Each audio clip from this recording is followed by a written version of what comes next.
Chapter 41. On the outskirts of Fallen Moon Street, Bevan looked at the Flame Dragon Union's base with a gloomy face. Although the situation was in a stalemate, he already knew that things were hopeless. Reinforcements from the Matthews family would definitely be on their way in 20 minutes. In fact, the whole situation had been out of his control since the beginning. If it weren't for their interference, the Flame Dragon Union would have collapsed a long time ago under the coordination of the internal and external forces. Damn the elders in the family. If it weren't for their obstruction, he would have been able to lead the Golden Lion sect's main force and crush the Flame Dragon Union directly. Bevan shook his head. If he lost today's opportunity, it would be extremely difficult to deal a heavy blow to the Flame Dragon Union. Despite this, he was still prepared to retreat. He was a politician, not a gambler who had lost his mind. It would be irrational to force things, even if he knew that they were hopeless. Bevan took a deep breath and was about to announce his decision to Viscount Dirk and arrest. At this moment, Steward Gray suddenly rushed over with an excited expression. Bevan's heart skipped a beat. Could it be that there's still a chance? Young Master, Grimace is here. His target is Sam. Phew! Bevan clenched his fists, barely suppressing the ecstasy in his heart. However, a blush still crept up his cheeks. He had already forgotten the anger he felt when he heard that Grimace had killed Winston. Ignoring Viscount Dirk's gloomy face, he said, "Good, good." Bevan calmed himself down and said loudly, "Pass down the order. Every Flame Dragon Union member will be rewarded with 5 gold coins for each kill. If it's a leader, the gold coins will be doubled. I want to completely crush the Flame Dragon Union within 5 minutes." Yes. Butler Gray left with the order. In front of the Flame Dragon Union's base, both sides were in a fierce battle. Although he didn't have the upper hand, a smile crept onto Sam's lips. Reinforcements should be here soon. The situation is set, and this crisis is about to be over. Humph, Golden Lion sect. Today's lesson will be repaid generously in the future. Just as Sam was thinking about how to take revenge, a ball-shaped object suddenly appeared in his line of sight. It flew over the battlefield, landed not far in front of him, and finally rolled to his feet. Sam subconsciously looked at it.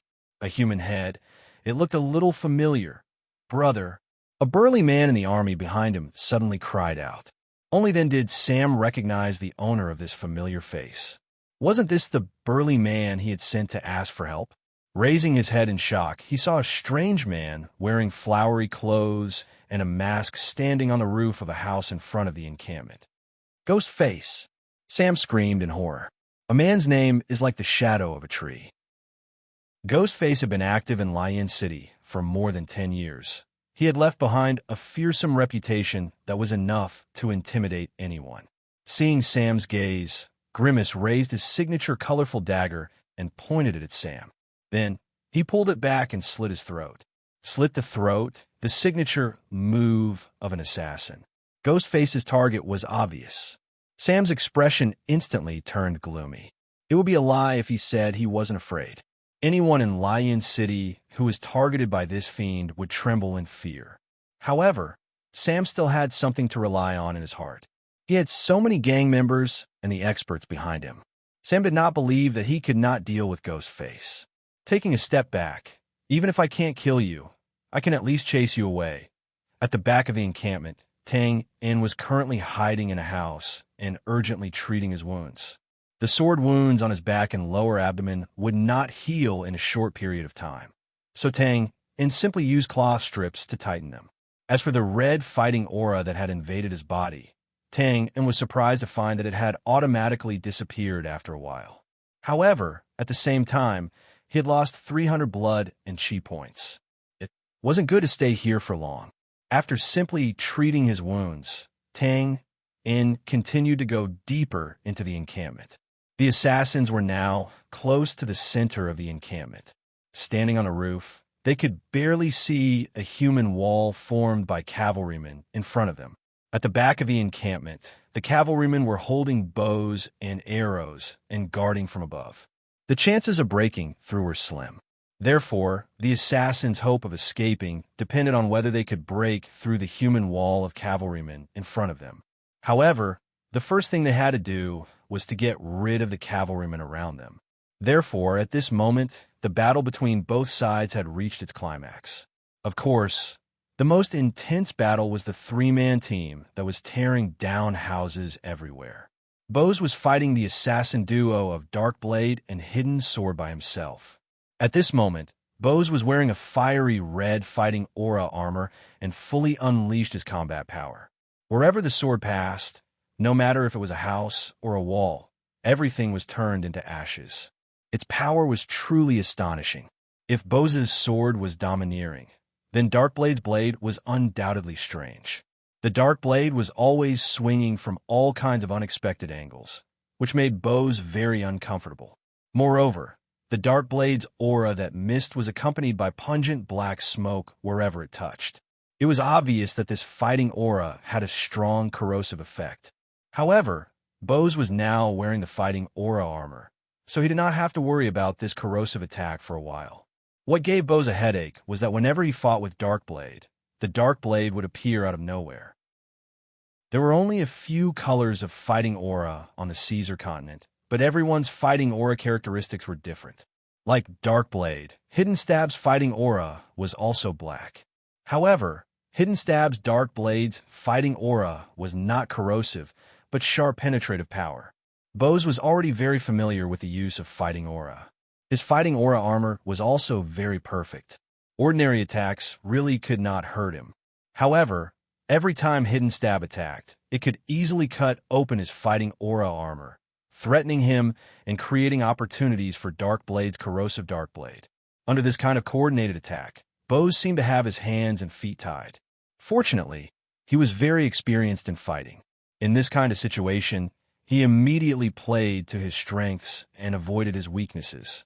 He fully unleashed his overbearing fighting aura. When he encountered a dangerous situation, he did not hesitate to use a heavy slash. It didn't matter if he was injured, as long as he didn't die. He could just treat him afterwards. However, Darkblade and Hidden Sword could not be injured. They still had to save their strength to break through. Faced with this kind of shameless attack, Darkblade and Hidden Sword also felt helpless and missed many excellent opportunities. On this side, Tang was also in trouble. There was not much space for him to dodge now. Cavalry was almost everywhere. When Tang ran to the center of the encampment, he was naturally targeted. What followed was a mad chase. Tang jumped over walls and windows. He was really in a difficult situation. Damn it, still chasing? If it wasn't for the high cost of killing you and the fact that I can't get much blood chi, I would have killed you long ago. Tang scolded in exasperation. Tang did not have any good way to deal with these fully armed cavalry. If he wanted to kill people while moving among the 10 or so spears with tacit understanding, he would have to use his blood chi and skills. However, Tang only had 800 blood chi left. If he wasted it here, how would he break through when the time came? Just as Tang was escaping, there was suddenly a commotion in front of him. It seemed very chaotic. What's going on? Other than Bose and the rest, the cavalry and assassins stopped fighting and looked in front of them. Whoosh! In an instant, a large group of armored cavalry emerged from the wall in front of them. Damn it! The heavens want me dead. Tang only thought that reinforcements from the cavalry had arrived and wanted to attack them from both sides. The other assassins also gasped and felt a chill in their hearts. That's not right. Why are these cavalry in such a difficult situation? Tang sharply noticed that the cavalry's formation was scattered. They even looked behind them from time to time, as if they were being forced to retreat. As the cavalry got closer and closer, an even louder battle cry came from behind them. Boom! Bose destroyed the house with his sword. He grabbed the cavalry and roared, "Damn it! Where's Bugnes? Shouldn't you be guarding the center of the encampment? Chief Bose, Ghostface is here. Sam can't hold on anymore. He's retreating with the Flame Dragon Union. We can only retreat with them." What did you say? Ghostface. The assassins also saw the chaotic situation behind the cavalry and were overjoyed. The opportunity to break through had finally come. Nothing to say. 3 chapters today. Deceiving people into turning into civet cats. Carrot. Yes, Meow, alien giant summoning skill. Let the favorites and recommendations crush me to death. Chidian. Calm welcomes readers to visit and read our latest, fastest, and hottest serialized works on Chidian Originals. Chapter 42. Sam held his injured right hand as he was surrounded by a few men. He kept retreating, looking back in fear as if there was a grim reaper behind him.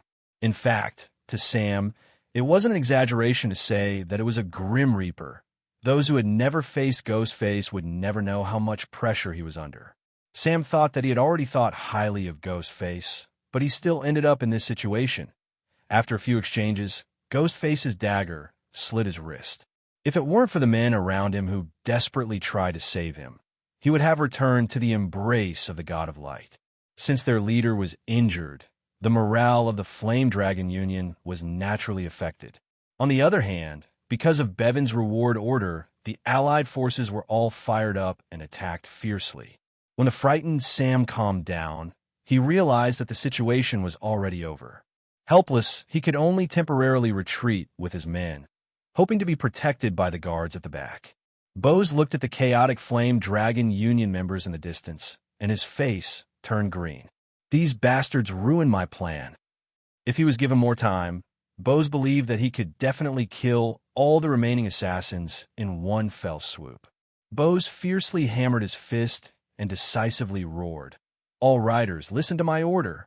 Attack the assassins at all costs. Kill them all." Bose was going all out. He wanted to launch the last round of attacks before the troublemakers arrived. "Haha, it's useless. Bose, you can't kill us." Darkblade stood on the roof and laughed. Boom! Bose's face darkened. Without saying anything, he threw out a large slash of half-moon fighting aura, destroying the roof of the house. This domineering attack lit a fuse, and the battle instantly became intense. Kill! All the riders raised their spears and charged at the assassins. Suddenly, there were so many spears that they covered the sky. Tang Yin immediately used his dagger's buff and Ghostface to pounce on the incoming riders. Suddenly, the riders surrounding him saw a blur before their eyes. Suddenly, a dozen afterimages appeared and their spears missed. In a small area, even Bose found it difficult to deal with Ghost Charm. Naturally, it wasn't something that these cavalrymen could withstand. In the blink of an eye, the people in the area of more than 3 zhang around Tang fell to the ground with their spears raised. Beautiful flowers of blood blossomed all over the bodies of the cavalrymen, and miserable screams rang out continuously. Tang Yin was in the middle of the cavalrymen, one after another. It was as if he had entered a deserted land. Soon, dozens of cavalrymen were lying on the ground, rolling on the ground. The surrounding cavalrymen immediately became fearful. Some of them even made a feint and went to look for other assassins. The cavalrymen who were squeezed in the innermost part looked at each other in confusion. If he turned around, he would be considered a deserter, and the consequences would be dire. "Let's attack. The screams of our comrades on the ground are indeed terrifying." Tang Yin, who was in the middle of the encirclement, lowered his hands naturally. He looked around calmly, as if he did not care about the current situation. This made the cavalry around him even more fearful. But they did not know that Tang Yin, who looked calm on the outside, was currently hypnotizing himself in his heart. "Don't come up, don't come up. You can't see me, you can't see me."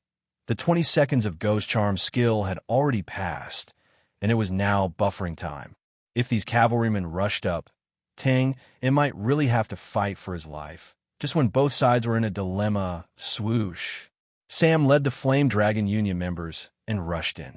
Bose's plan did not come to fruition. In fact, he knew very well that it was impossible to kill all the assassins in such a short time. Not to mention anything else, just Darkblade and Hidden Sword, who were fighting with him, were not people he could take down.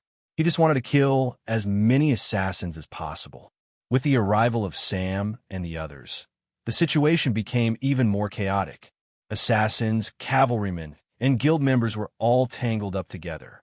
This chaotic situation was undoubtedly what the assassins had been waiting for a long time. Suddenly, loud whistles sounded from all over the place. The dozen or so assassins who were lucky enough to survive all burst out with powerful attacks, instantly forcing the surrounding cavalrymen to retreat. Then, they did not dare to be negligent and quickly rushed into the crowd. Hee, bows, I don't have time to play with you. Darkblade put away his scimitar, somersaulted, and ran away while stepping on the heads of a few cavalrymen. Damn it, don't run. Run? It's not too late to run after completing the mission. Bose was stunned. He immediately raised his head and saw Sam and the others who were retreating in front of Darkblade. This Darkblade, he's still thinking about completing the mission? Bose's heart skipped a beat. He pulled a cavalryman over and whispered a few words in his ear. Then he raised his sword and chased after him, roaring, "Sam, be careful." At this time, Sam was highly focused on his surroundings, looking for Ghostface. When he heard the roar, he could not help but be stunned. At this time, the roar came again. Darkblade and Hidden Sword have gone over. Sam opened his mouth and swallowed hard. Of course, he knew who Darkblade and Hidden Sword were. Originally, he wanted to come over to seek protection, but now he was told that another group of terrifying assassins were targeting him. Sam suddenly felt that the God of Light was waving to him. At this time, Tang In had already rushed out of the encirclement of the cavalrymen. He did not want to assassinate like Darkblade. He chose to break out of the encirclement immediately. At the periphery of the battlefield were the members of the allied guilds who had just arrived. Those people would not find trouble with Tang In. After all, there were no gold coins to kill him. After a while, Tang In arrived at the back of the battlefield. At this time, boom, boom, boom, continuous sounds of explosions came from behind. Tang In looked back and saw that in the center of the battlefield, there were a few people fighting. In the middle of it, fighting energy raged. The explosions were the result of their fighting energy colliding with each other. Among them, Tang In recognized two people. One was Bose, who he had just fought with, and the other was Ghostface. Sigh, let's not get involved in a fight between experts. Tang In turned around and was about to leave. At this time, a person wearing armor and holding a green spear happened to come in front of him. In this place, the people wearing armor were all cavalrymen. Naturally, Tang In did not want to look for trouble, so he immediately prepared to go around him. He didn't expect that the man would raise his long spear, and with a swoosh, he would stab at him cleanly. Tang In did not pay too much attention to it. His body flashed continuously, dodging the spear, and was about to go behind him. However, the person's reaction was extremely fast. The spear shook and instantly threw out 3 huge spear flowers that surrounded Tang In. Damn! Looking at the spear flowers that suddenly appeared in front of him, Tang In knew that the situation was not good. This person was definitely not an ordinary person. At this time, it was a little too late to dodge. Tang In did not hesitate to use Ghostface. His body kept flashing under the spear flowers, leaving behind a trail of afterimages. He successfully flashed out of the impossible. That person also exclaimed in surprise. Although the spear earlier was not his strongest attack, it was not easy for someone to escape and scathe from within the range of his spear flowers. This person was the Bugnes. He was supposed to retreat with the cavalrymen who were defending. Later, when he saw Ghostface chasing after Sam, he could not help but raise his spear to help. In the end, after being led around twice, the ghost masked figure disappeared. The Bugnes had no choice but to return to the battlefield. However, he did not expect to bump into Tang In, who was about to leave. Naturally, the Bugnes did not have a good impression of assassins. Without saying anything, he raised a spear and stabbed at him. Now that the spear flowers had failed, the Bugnes immediately stopped underestimating him. Since he had used Ghostface, Tang In naturally had a breakout in a short time. Therefore, he immediately attacked in a flash. His figure flickered left and right, making it hard to predict. "Come on," the Bugnes shouted softly. His wrist shook, and the tip of the spear brought out bits of cold light. Like the stars in the night sky, it directly enveloped Tang In's figure. Ding, ding, ding, the blood-red dagger and the green-edged spear constantly clashed, bringing out bits of sparks. The attack range of the spear was extremely wide, and the Bugni's spear dance was watertight. Tang and could only attack from the periphery. At this time, Tang had discovered the limitations of Ghostface. Ghostface was a small-range skill. When attacking, it would constantly transform around the opponent, waiting for an opportunity to deliver a fatal blow. But now that he had encountered this person who could not even get close to him, Ghostface could not be used at all. After attacking for more than 10 seconds, Tang In did not do anything. No, if this goes on, the first one to fall will definitely be me. I have to take a gamble. Tang In's figure suddenly accelerated, and his figure became even more strange. This was also Ghostface, but it was a Ghostface that had activated speed. In this state, Tang In had no way to control Ghostface. If the Bugni's spear happened to appear in front of his head, he could only crash into it. Whoosh! Tang In's figure suddenly disappeared. When he reappeared, he was already in front of the Bugni's. However, he looked extremely miserable at the moment. The black clothes on his chest were scattered, and his body was covered with spear marks. Blood was spurting out. This was the result of forcefully charging into the spear. Chaotic flower. The blood-red dagger's light flowed, as if it had suddenly come alive. It trembled rapidly in Tang In's hand, sprinkling a large amount of white cold light. Like a storm of pear blossoms, it covered the entire upper body of the Bugni's. The Bugni's pupils contracted sharply. He threw away the spear and crossed his arms in front of him. Roar!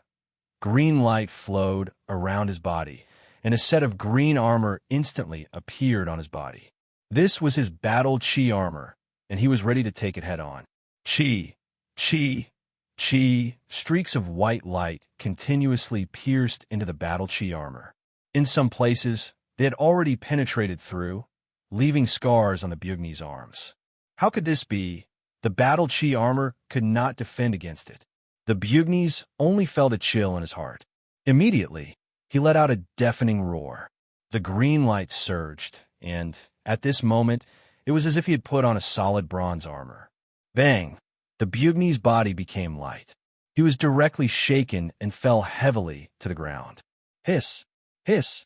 The Bugni's groaned. His blood-stained hands trembled nonstop, and he could not even clench them. When he looked in front of him again, there was nothing but the fragments of the dagger on the ground. Ha! Shoot for me. In the distance, Bose's crazy roar reverberated through the sky. Chidian. Com welcomes readers to visit and read our latest, fastest, and hottest serialized works on Chidian Originals. Chapter 43. Extra, Extra. Chief of Cavalry Bows killed almost 100 assassins in one move. Extra, Extra. Darkblade was killed. Ghostface escaped. Extra, Extra. Early in the morning, in Lion City's East District and South Harbor Pier, many children were running around with newspapers in their hands, attracting passersby to stop and buy a copy for 10 copper coins. Not long after, the battle at the Flame Dragon Union's base shocked the entire Lion City. Killing almost 100 assassins in one move? What kind of glorious achievement was this? It was not impossible to say that no one would be able to do it in the future, but it was definitely unprecedented. On the Shiza continent, people did not have a good impression of proper thieves. Not to mention these assassins who took people's money and lives. Therefore, even though these assassins had nothing to do with their lives, the citizens of Lion City still felt much safer now. And Bose, who caused all this, was constantly being praised in Lion City. It was believed that not long after, his name would be heard in the southern cities of the Brand Kingdom. Compared to the joy of the citizens, the reaction of the nobles was much more complicated. The contents of the Lion City tabloids were all praising Bo's achievements, but the external circumstances of the incident were only mentioned briefly. However, the content that was mentioned was exactly what the nobles were concerned about. Flame Dragon Union? What was that? That was a gang supported by Count Matthew's family. It was actually destroyed just like that, and even the gang leader was killed. This was really unbelievable. How could these 5 Viscount families be so daring? Had the strength of the 5 allied gangs really reached such a level? There were no secrets between the nobles. After asking around, They finally got the information that they wanted to know. This information completely shocked them. It was the Golden Lion Gang and the Robert family. Was Lion City really going to change? At this time, some of the more sensitive ones immediately thought of the harbor that was going to be expanded recently. Since the Flame Dragon Union was destroyed, the Matthew family naturally could not participate in this battle for the harbor. After all, even if they obtained the harbor, they did not have the power to protect it. In that case, whose hands would the remaining docks fall into? The answer was obvious. It would be the Robert family and their allied families. In addition to the gang that they destroyed before, there was no doubt that they were the biggest winners in this battle for the harbor. Such a ruthless method made the noble circle, which had been stable for a long time, very uneasy. Seeing them start off as viscounts and now as earls killing their way over. Their eyes must have turned red from all the killing. Will they stop now? Inside the police station, Bose, who was covered in bandages, had just come out of the director's office. After making such a great contribution, he naturally wasn't going to accept criticism. Of course, there wasn't any actual reward. Even if there was, it wasn't something the chief of police could give out. Bose was already the chief of the cavalry. If he was promoted any further, he would be able to take over the position of chief of the garrison guards. The chief of the guards only gave him a few words of encouragement. Of course, he also tactfully gave his opinion on his disobedience. Bose's reaction was naturally the same as when he disobeyed orders in the past. After returning to his office, Bose couldn't help but support his waist. The hidden swords attack was not easy to withstand. Looking at the tabloid on the table that praised him to the skies, Bose smiled proudly at first. Then he couldn't help but shake his head. He was smiling because he killed Darkblade yesterday. To Bose, no matter how many ordinary assassins he killed, they would never be as satisfying as killing Darkblade. In fact, if he didn't have a flash of inspiration yesterday and ordered the cavalry to transfer the first squad station at the back wall, he probably wouldn't have been able to kill Darkblade. At that time, he gave the order, and the first squad of cavalry rushed over with bows and arrows. In an instant, the place where they were fighting was covered in a rain of arrows. He was already prepared and put on his combat energy armor. Therefore, although he was injured, it wasn't too serious. Then, he used all his strength and chased after Ghostface and Darkblade. The two of them were caught off guard and suffered different degrees of injuries. This was especially true for Darkblade. His thigh and chest were hit by an arrow, and he was kicked by Ghostface towards Bose. Although the hidden sword desperately tried to save him, in the end, Bose was faster. He pierced through Darkblade, who couldn't dodge in time. In the end, the hidden sword only managed to snatch Darkblade's body back. As for the reason why Bose shook his head and smiled bitterly when he killed Darkblade, he found out that Ghostface had already taken the opportunity to kill Sam. The #1 assassin of Lion City continued his legend of never missing a target. However, Bose wasn't too dispirited. After so many years of dealing with Ghostface, he had already honed his patience. This time, he injured him. Next time, he would be able to miraculously kill him. He wasn't in a hurry, Bang. Bose's door was kicked open. "Oh, Bugnes, you should at least learn how to knock," Bose complained. Bugnes said indifferently, "Sure, when you stop kicking other people's doors. When I just came, I saw the director fainted and was carried to the treatment center. Don't tell me you kicked his red wooden door again, Bose was stunned. Then he laughed and said, "This old fox is indeed a competent politician." When he came out of the director's office, the director's face was glowing. He didn't look like he was about to faint. Judging from the situation last night, it was undoubtedly the Robert family who ordered the guards to go out of the city to quell the chaos. Unfortunately, they met the well-informed Bose. In the end, they were secretly sabotaged and almost ruined their plans. Although they achieved the same result in the end, how could the Robert family let the guards go so easily? On the other hand, the gang supported by the Matthews family was wiped out overnight. Even the gang leader was killed. They definitely wouldn't let it go. It was inevitable that they would vent their anger on the guards.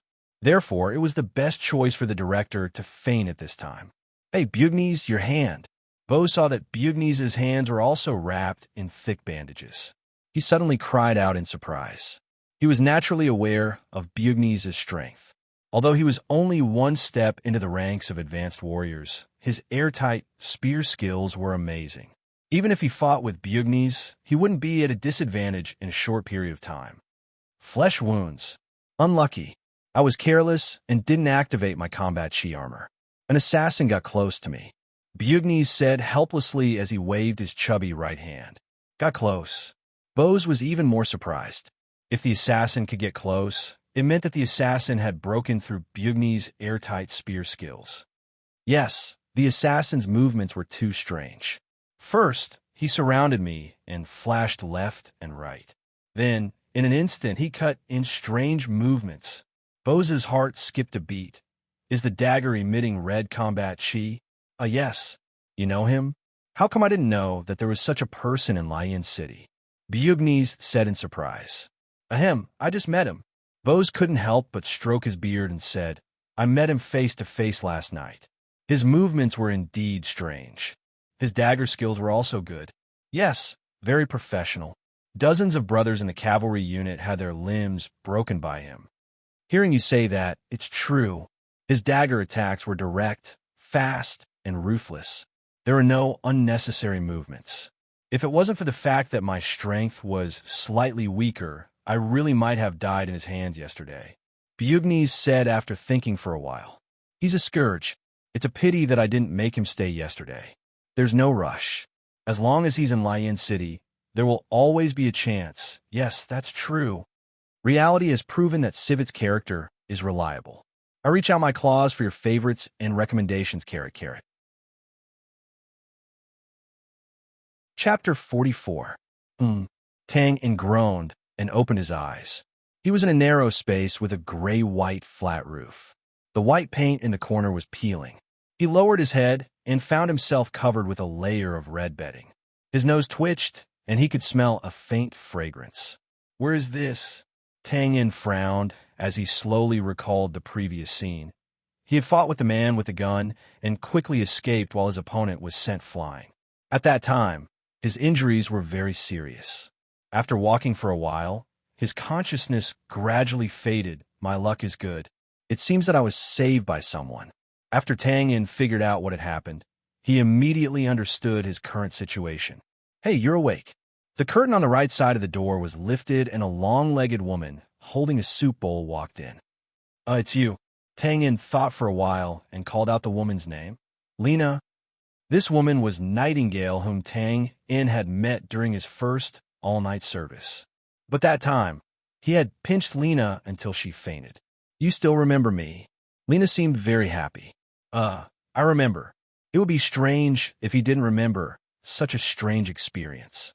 At this time, Tang wanted to touch his nose awkwardly. He moved his arm. F***CK. With a muffled groan, Tang found that his upper body and arms were tightly wrapped in thick bandages. There was also a big bow tied in front of his chest. Don't move. Your injuries are very serious. If you move, your wounds will burst open.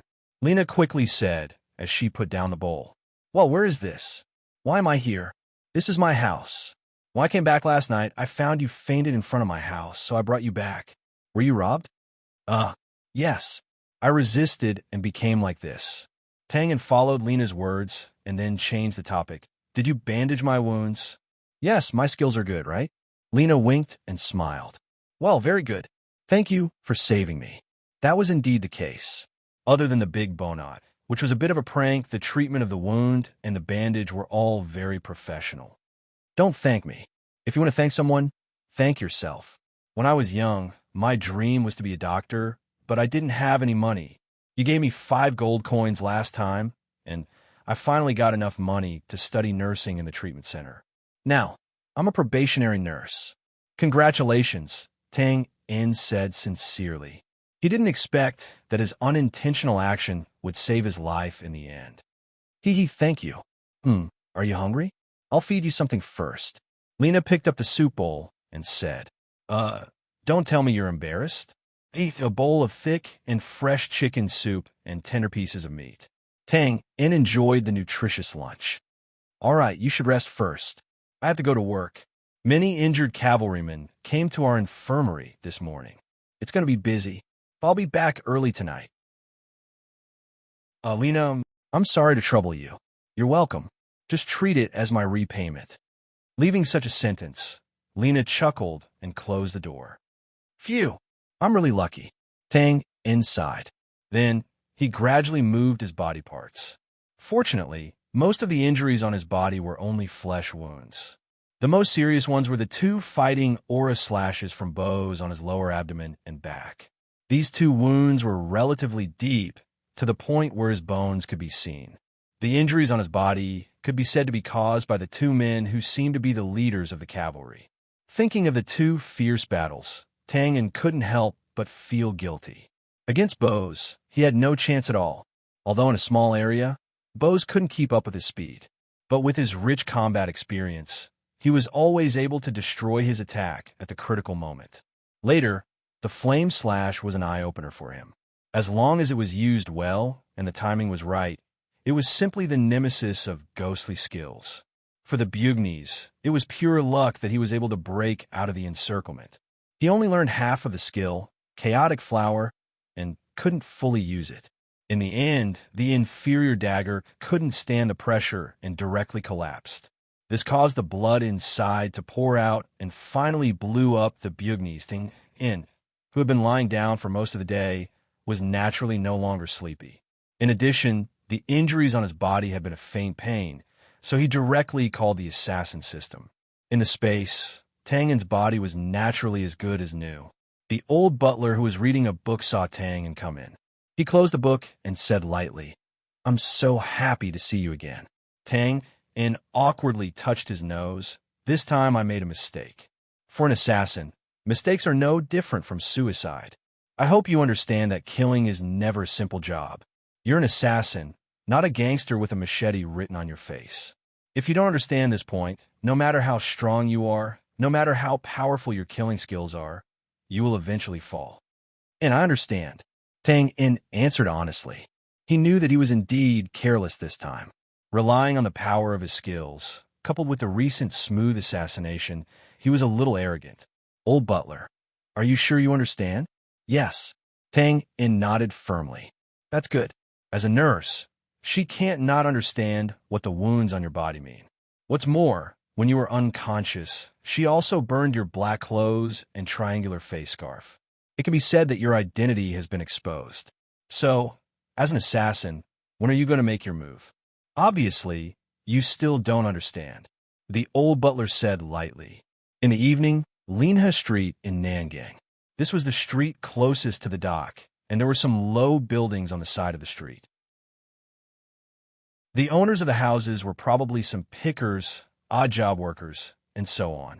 It could be said that this was a 100% slum area. Lena carried a pheasant as she walked on the Linha Street.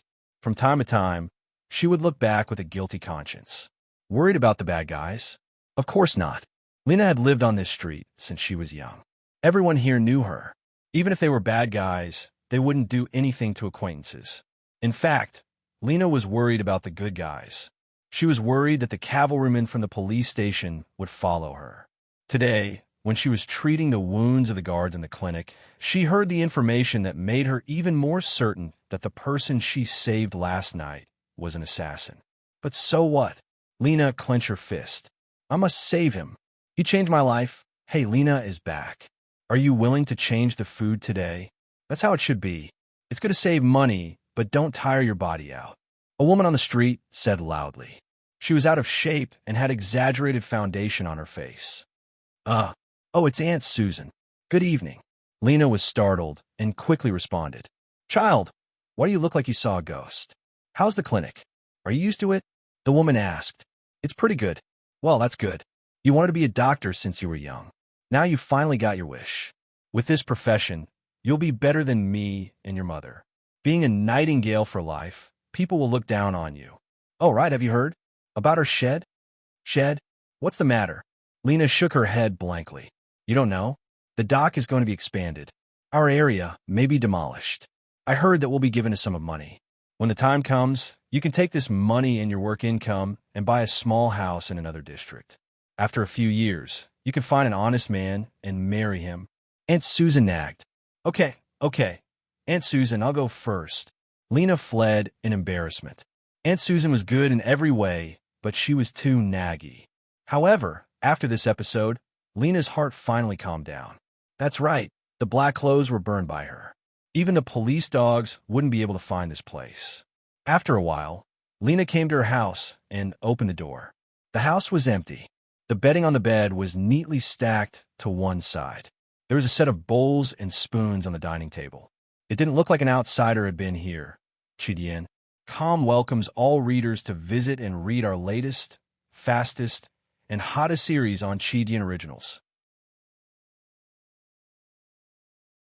Chapter 45. At the corner of the street, watching Lena enter the house, Tang held his back and turned to leave Lena's street. Tang inhaled a horse carriage when he reached the side of the main road. Outside the window, the Southport at night was very noisy. There were thrill-seeking crowds everywhere. Tang stared blankly at the scene outside and fell into silence. From an assassin's point of view, the old butler was always right. Killing Lena to ensure that his identity would not be exposed. Was it cruel? It was a little cruel. According to the old butler, this was the price to pay. This was the price to pay for failing the assassination and implicating others. But, damn it, he was the one who did the wrong thing. Why did the person who saved him have to pay the price? You're thinking too much. Tang you're an assassin. Tang covered his face and said softly. Tang did not know what he was persevering for. He had accepted quite a few missions and killed quite a few people. All right, even if those gang members were all bad guys. But last night, his blood chi value had increased by 200. This meant that in the chaotic battle, at least 3 or 4 cavalrymen had died in his hands. Were cavalrymen bad guys? Who knew? F***. Tang punched the top of the carriage. Forget it. I'll leave Lion City as soon as I recover. Sir, we're here. Thank you. Stop the carriage by the side. After walking for about 5 minutes, Tang arrived at his 2-story attic. He looked around and found that the little traps in front of the house were not triggered. There was a newspaper stuck in a gap under the door. Tang picked up the newspaper and opened the door. 82 assassins died. Ghostface is injured. Bose? The one with the greatsword, right? Through the Lion tabloid, Tang had a general understanding of the situation last night. Tang was once again glad that he was able to escape by luck. Due to his severe injuries, it was not suitable for him to go out. Tang simply stayed in the small attic and did not come out. Fortunately, he still had the system space. Through this incident, Tang also realized the power of a Dochi master from another world. His thirst for power grew even stronger. Whenever he had time, Tang would stay in the space training ground to improve his speed, strength, reflexes, and other attributes. Of course, Tang also practiced his skills diligently. His battle with the Bugnes made him realize that he hadn't fully utilized his skills. In the past, he had only used a single skill. He had never thought of stacking 2 skills together. But last time, he was quick-witted and used both haste and phantom at the same time, instantly breaking through Bugnes' spear technique. Although there was some luck involved, at least it showed that this direction was right. As long as he could control this speed, his strength would undoubtedly increase by a level. Of all the martial arts in the world, there was nothing that could not be overcome by speed. This was especially true for assassins. On this day, after Tang came out of the endurance training ground, he lay on a chair in the backyard to bask in the sun and relax. After all, training in the space did not consume physical strength in the real world, but he still felt a little tired mentally. The sun at the end of autumn and the beginning of winter always had a kind of magic that made people lazy. After a while, Tang felt a little drowsy. Uproar. Suddenly, there was the sound of paper rolling. Tang ears twitched, but he ignored it. He was already used to it. This must be the painter neighbor who was said to be the mayor's eldest son hanging out his work again. Tang stretched out his hand to grab it. Hula. He opened his eyes, and a wide piece of paper was in his hand. There was no doubt that it must have been blown by the wind. Tang In praised his reaction to identify the location of the sound. Casually unfolding the paper, Tang In could not help but be stunned. This was a portrait of a naked man. The naked man in the portrait opened his arms and stood with his legs together. The various organs on the body were well proportioned, and the hair was vivid and lifelike. It was really a good sketch of the human body. However, there were all kinds of lines drawn on the man's body, which looked a little messy and ruined the beauty. What kind of genre was this? Tang In pursed his lips. No future. You should at least draw a woman. What a pity for this realistic brush. Knock, knock, knock. There was a knock on the door of the attic. Tang In was stunned. Other than Alan, no one else knew his address. Alan only came to deliver the newspaper in the morning. Tang In went up to the second floor and opened the curtains. He saw a middle-aged man with long blonde hair and a decadent temperament standing in front of the door. Tang In instantly knew who this was. It should be his painter neighbor, the mayor's eldest son, Robert Bessel.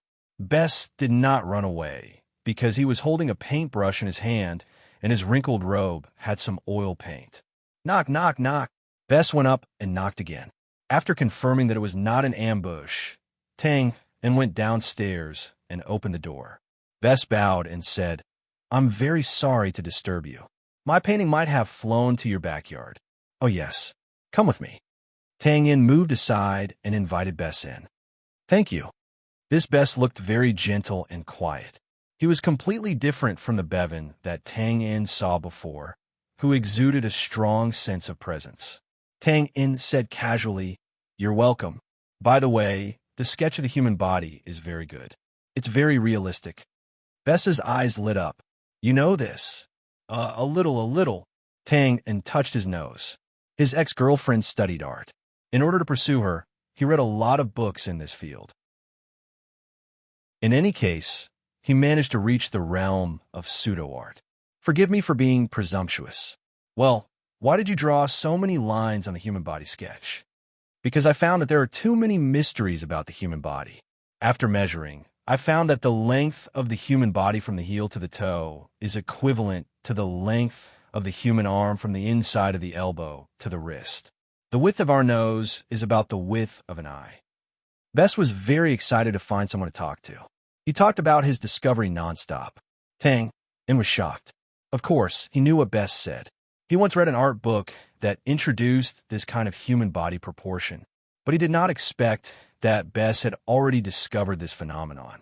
After finding these parts of the same proportion, I felt that there should be a larger proportion of the human body. But unfortunately, I haven't found it yet, Bess said regretfully. While talking, the two of them walked to the backyard. Tang In's heart moved. Lend me your paintbrush. Bess handed the paintbrush over with a puzzled look. Tang In picked up the paintbrush and drew a few strokes on the human body sketch. Bess stepped forward excitedly and almost stuck his eyes on the drawing paper. When the man stood with his arms stretched out, with his head, feet, and fingers as the ends, it looks like a square from the outside. Unbelievable. Unbelievable. Bess trembled and stared at the portrait as if he was possessed. Tang In continued. With his navel as the center, his feet and fingers as the ends, it just happens to be a circle. Bess snatched the paintbrush back after hearing that. He waved the tip of the pen and shook his wrist. A standard circle connected all of these. Huff. It's true. It's actually true. How did you know? How did you know? Bess panted heavily, looking very crazy. How did I know? That's because I'm standing on the shoulders of giants. Tang In thought to himself. Of course, he didn't discover all of this. When he was learning about art, he remembered a few famous paintings. These phenomena of human body proportions were shown in Da Vinci's masterpiece, The Vitruvian Man. At that time, Tang In thought it was very interesting, so it was still fresh in his memory. Naturally, there was no way to tell Bess all of this, so Tang In could only say, I discovered it by accident. By accident? Impossible. If you didn't study it for a long time, you couldn't have discovered it. I want to worship you as my master. Bess grabbed Tang In's hand and said excitedly. Tang In was instantly dumbfounded. Worship me as your master? Are you kidding me? I even drew a square crooked just now. Wouldn't it be a waste for you to worship me as your master? Tang In spent a lot of effort to explain for a long time before he reluctantly convinced Bess that he was really an art idiot. He belonged to the school of pure theory who only knew how to look and didn't know how to do it. It's a miracle. You're a real genius. Bess kept praising. In the end, he invited Tang in to visit his paintings and give him pointers. As long as he didn't ask him to be his master, Tang In naturally agreed. He said that he would definitely go and see it tomorrow. Bess was straightforward and immediately said, "I'll go back and prepare." After that, he picked up the drawing and turned to leave. Tang In was left alone in a daze. After a while, he shook his head and said, "I'm just being polite." Sure enough, those who play with art are all crazy. P.S. As usual, there are two things. 1. About to thank the book friends Ladder Yunzone and Inkstone for their tips. Well, there's also Crybaby Evil Ghost, who gave me an update ticket. 2. Cough, cough. I didn't know if I didn't see it, but I was shocked when I saw it. In my book friend's impression, there are actually 8 complete book will be gods. F*CK. Why make things difficult for F*CK? I'm a kind raccoon cat. The curse is too vicious. Let me go, carrot, carrot. Chijian Chinese website www.chijian.com welcomes the vast number of book friends to visit and read. The latest, fastest, and hottest serial works are all original works of Chijian. Chapter 46. The next morning, Bess knocked on Tang In's door and dragged the sleepy Tang in to admire his paintings. He fixed the finished paintings on the shelves and placed them one by one in the backyard. Needless to say, Bess's works opened Tang In's eyes. But at the same time, some of the paintings made Tang In's hair stand on end, even though it was broad daylight. The paintings placed in front were better. They were all portraits of various human bodies. Bess's style was exquisite. Every person was very lifelike. But this was only a part of the works. When he looked at the back, he saw individual human organs drawn on the drawing paper. There was a decapitated one, a bleeding heart, and, after peeling off a layer of skin, there were various kinds of arterial tissues inside. And Bess's coloring skills were also very good. It was all bloody. Tang In finally understood what Alan meant when he said that Bess's paintings were too scary. Tang In felt that it was only him who had received professional training from the old butler in the space training. Otherwise, he would not be able to stand it. Damn, it would be strange if someone liked this kind of thing. No wonder the Earl objected to his painting. With your painting skills, why don't you paint some paintings with religious themes? Tang In asked puzzledly. The other world was very popular with works with religious themes. For example, the statues placed everywhere in Lion City were of the god of light, angels, and so on. Bess's answer was very disdainful. I don't know how to paint because I have never seen them before. Tang In was speechless. This was really an honest person. He looked at Bess, who was standing at the side and begging for advice. Tang In was troubled as he continued to look at these human skin paintings. Tang In suddenly had a thought. You think you are a realistic painter? Of course. Bess's tone was firm. But I don't think you are. Or rather, you're just a beginner, a realistic painter who has just started. Tang In said something shocking. What? Bess appeared to be very angry. This was also natural. A painter who had persisted in his own style for decades was said to be a beginner. Anyone would be angry. Do you think that just because you're drawing real people, you're a realist? You're underestimating the realist school. Tang In said disdainfully. What else is there? What you've painted is nothing more than the image of a person, no matter how similar it is. That's just how it looks. For example, the old farmer. You described his face full of wrinkles and dirty clothes. That's right, at a glance. He looks like a poor person at the bottom of society. However, there was something wrong with this old farmer's eyes. A poor old farmer would never have such deep and beautiful eyes. Do you know why? It's because you've never gotten to know them in depth. A realistic painter doesn't just paint realistic people, but also realistic society. You're only painting for the sake of painting. Your work has no soul. The more Tang In spoke, the smoother he felt, even though he did not understand what he was saying. It was just like those people who learned swordsmanship. They always said that they had no sword in their hands, but they had a sword in their heart. However, there was no doubt that these words had a great impact on Bess. He said dejectedly, "If that's the case, could it be that I'm wrong? What should I do?" "Go figure out yourself. If I tell you, will you still gain anything?" Who the hell knew what to do? Bess stood there in a daze, lost in thought. Tangan took the opportunity to leave quickly. Damn it, if I continue to fool him, I'll be exposed. After returning home, Tang In quickly put this episode to the back of his mind. This was because after he stepped into the space, the system gave him another mission. Ding. System random mission. Mission content. Find Ghostface. Completion time, 1 month. Damn it. Tang In could not help but curse when he saw this mission. Damn it.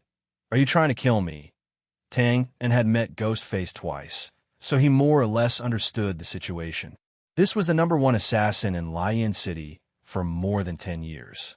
Just based on this, Tang In felt that this was not something that could be completed in a month. Moreover, even if he was lucky enough to meet Ghostface again, let's not talk about whether he could find him or not. But tracking Ghostface? What a joke. I still want to live for a few more years. Thinking of this, Tang In quickly asked, "If I fail this mission, will there be any punishment?" He was also scared out of his wits. In the previous few missions, the result of failure was either immediate obliteration or a deduction of all his EXP and HP. Of course, the system would not answer his question. Fortunately, there was still the old butler. The old butler did not seem to agree with Tang Un's mentality of thinking about failure before success. Good for you. As a qualified assassin, you must have the confidence to succeed in every mission. So you're not the unlucky one. Tang In was not ashamed, but proud of it. You should tell me if there's any punishment. This is a random mission, so I'm not sure. You'll only know if you fail the mission. After saying this, the old butler picked up his book again. Obviously, he did not want to see it. What's this? Tang In was stunned. If failing the mission would result in death, was there still a need to know? The sudden appearance of a random mission from the system interrupted Tang Un's thoughts of leaving Lion City. This was undoubtedly bad, because now Tang In had to face Lena's problem. A few days ago, Tang In, who was recuperating, had the mentality of a coward. He did not think about this problem and planned to leave as soon as his injuries were healed. However, now that he had to find Grimace, it was obviously not something that could be done overnight. Therefore, he had to consider the possible threat that Lena might bring. It was not that Tang In did not trust Lena. Of course, this was not a matter of trust or not.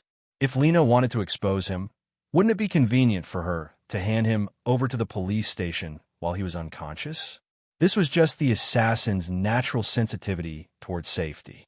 It was a kind of vigilance towards the uncertain future. After a while, Tang In exhaled and clenched his fists as if he had made up his mind. In the city hall of Lion City, Tang In found Alan, who was wandering around. Mr. Arthur, why are you here?" Alan was surprised to see Tang In. I was just passing by. I remembered that I haven't paid you for the newspaper these few days, so I came to look for you." "Here." Tang In handed over a silver coin. Is that it? Can't you just give me the money the next time I visit?" I don't have that many copper coins to look for you now." "You don't have to look for me.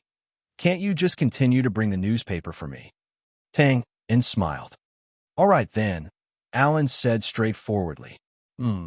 Actually, there's something. I've been reading about Grimace in the newspaper recently, so I'm interested. As you know, I'm not from Lion City.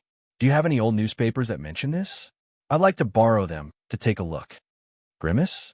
Mr. Arthur, you're interested in this?" But he's very powerful. When I was young, I admired him too. There were some in the newspaper in the past. I'll go back and look for them. I'll bring them to you tomorrow." "That's great. Thank you, Alan." "It's nothing, Mr. Arthur. You're too courteous." But the newspaper didn't mention anything. If we're to talk about who knows Grimace the best in Lion City, it would definitely be Chief Cavalry Bose. But he won't tell you, huh? Alan smiled. "Bose? Oh, haha, it's all right. I'm just looking at Grimace's past crimes for fun." "All right, No problem. Leave this to me. Chapter 47. In the evening, Lena, who had been busy all day, walked out of the treatment center. She pinched her sore arm and couldn't help but frown. I'm so tired, but it's really fulfilling. Lena liked her current life very much. It was a dignified way of living. She could walk on the street with her head held high and didn't have to accept other people's contemptuous eyes. Lena put her hands together in front of her chest and said quietly, "Mom, I did it. Before you left, you told me to live with dignity, and I did it." Lena didn't have a father. When she was young, she didn't think about her father. No one laughed at her because it was a common phenomenon in Lena Street. She and her mother depended on each other since childhood, but her mother died when she was 9 years old. At that time, little Lena was still young. She didn't understand why her mother coughed every day and always went out to work every day. Her mother was a nightingale. This was something she knew since she was young. However, she only understood the meaning of nightingale when she was a little older. His origins were more or less clear. Not exactly, but at least they allowed him to come to this world. After her mother died, Lena grew up under the care of Aunt Susan and the surrounding aunties. Of course, these aunties were also nightingales. When she was older, Lena also became a nightingale. As humans, they had to live on. The aunties also had their own lives. They couldn't always raise her. However, she always remembered her mother's words before she left. She had to live with dignity. So she just stood on the street and became a nightingale. She didn't go to the entertainment center like some other young girls. Although she could earn more, her personal freedom would be limited. Lena had been collecting money. She didn't want to be a nightingale for the rest of her life. She wanted to be a doctor. She wanted to treat patients like her mother. She wanted to live with dignity. Now she did it. She became a trainee nurse. Although she only did chores like washing bandages and simply bandaging wounds every day. But Lena seemed very satisfied.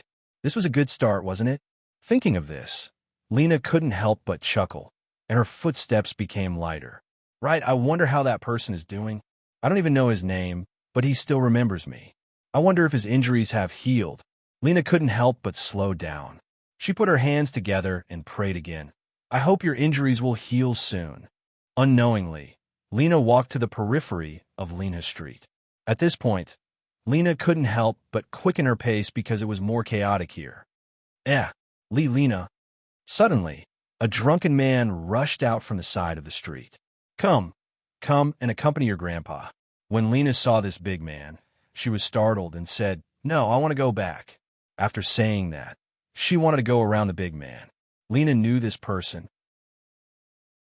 He was a gangster from a small gang. That gang was in charge of the 2 streets nearby.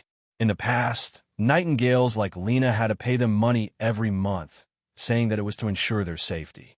But in fact, they just took the money and didn't care about anything else. That big man grabbed Lena's arm and said, You dare to run? Didn't you hear me ask you to accompany me?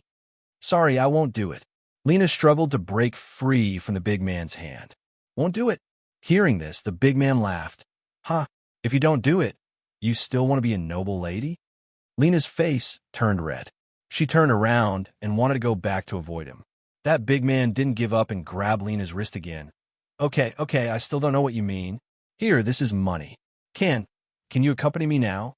Lena pushed away the money that the big man handed to her. I won't do it. Looking at the money that was knocked away, the big man was angry. He dragged Lena to the side of the street. You want to do it the hard way? You won't do it? Today, I will do it with you. Help!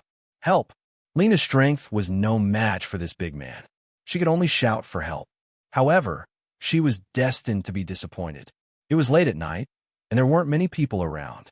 Even if there were people around, they wouldn't care about this. Slap! The shouting stopped abruptly. Lena's delicate face was imprinted with a red palm print. Shouting for help? Let me tell you, your mother is a lady, and you are a lady. You will be a lady for your whole life. Why aren't you doing it? The big man screamed. It turned out that the angry Lena had bitten his arm. F***, you are courting death. The big man pushed Lena heavily against the wall and raised his fist to Lena couldn't help but groan. Seeing the fist raised high, She couldn't help but close her eyes. Ugh, ugh. The fist that she imagined would land on her body didn't come. Lena opened her eyes and couldn't help but cry out in surprise. She saw that the drunken big man's arm was firmly grabbed by a hand behind him. His neck was also strangled, and his whole body was lifted up. The big man's breathing was rapid. His left hand desperately tried to pry open the hand around his neck, but he couldn't move at all. At this moment, an indifferent voice came from behind him. I don't know if she will be a lady for the rest of her life, but you can only be a low-level hoodlum for the rest of your life. Do you know why? Ugh, ugh. Of course, the big man couldn't answer this question. His originally red face was now a different color from being strangled. The reason is very simple. TSK, because your life is already over. Gotcha. As the veins on the hand around his neck suddenly bulged, the big man immediately stopped struggling. His head tilted and drooped down powerlessly. Ah! A short scream was heard. Lena quickly covered her mouth with her hand. Plop! The big man's corpse was casually thrown to the side. Ah, it's you! Lena cried out in surprise. Have your injuries healed? Ugh. Thanks to you. Not bad. This person was naturally Tang Yin. He didn't know the address of Lena's treatment center, so he could only choose to wait outside of Lena's street. When he vaguely heard Lena's cry for help, he rushed over and saved her just in time. Tang Yin looked at Lena in front of him with an unpredictable expression. Probably sensing Tang Yin's emotions, Lena gradually stopped smiling. The alley fell into silence for a moment. You're here to kill me, right? Lena was the first to break the silence. To be honest, I'm still hesitating. I can't bear to kill you. If I don't kill you, I won't feel at ease. Tang Yin spread his hands. So what's your decision? Lena asked with a light smile. Really, she realized that she was suddenly not afraid at all. Please, this is a very serious question. Just kill me. It's simpler that way. If that's the case, then do it. Lena closed her eyes and said casually, You're the one who gave me my new life, so you should be the one to end it. That's probably a good ending. Lena, who closed her eyes, felt her arm being grabbed by someone and her whole body being pulled up from the ground. Why are you raising your neck so high? You're like a hero dying for justice. It makes me feel ashamed. What do you think about living with a killer? An assassin for a month? You don't have to pay rent. Oh, that's no doubt terrible. Lena shrugged and laughed. But I want to try. TSK, TSK, brave girl. Then go and pack your things. A civet cat with a cold stretches out its paw. Collect? Recommend? No, it's for drip. Chidian. Com welcomes readers to visit and read our latest, fastest, and hottest serialized works on Chidian Originals. Chapter 48. Tang Yin's two-story attic had a single upper floor and a single lower floor. There were only 2 rooms in total.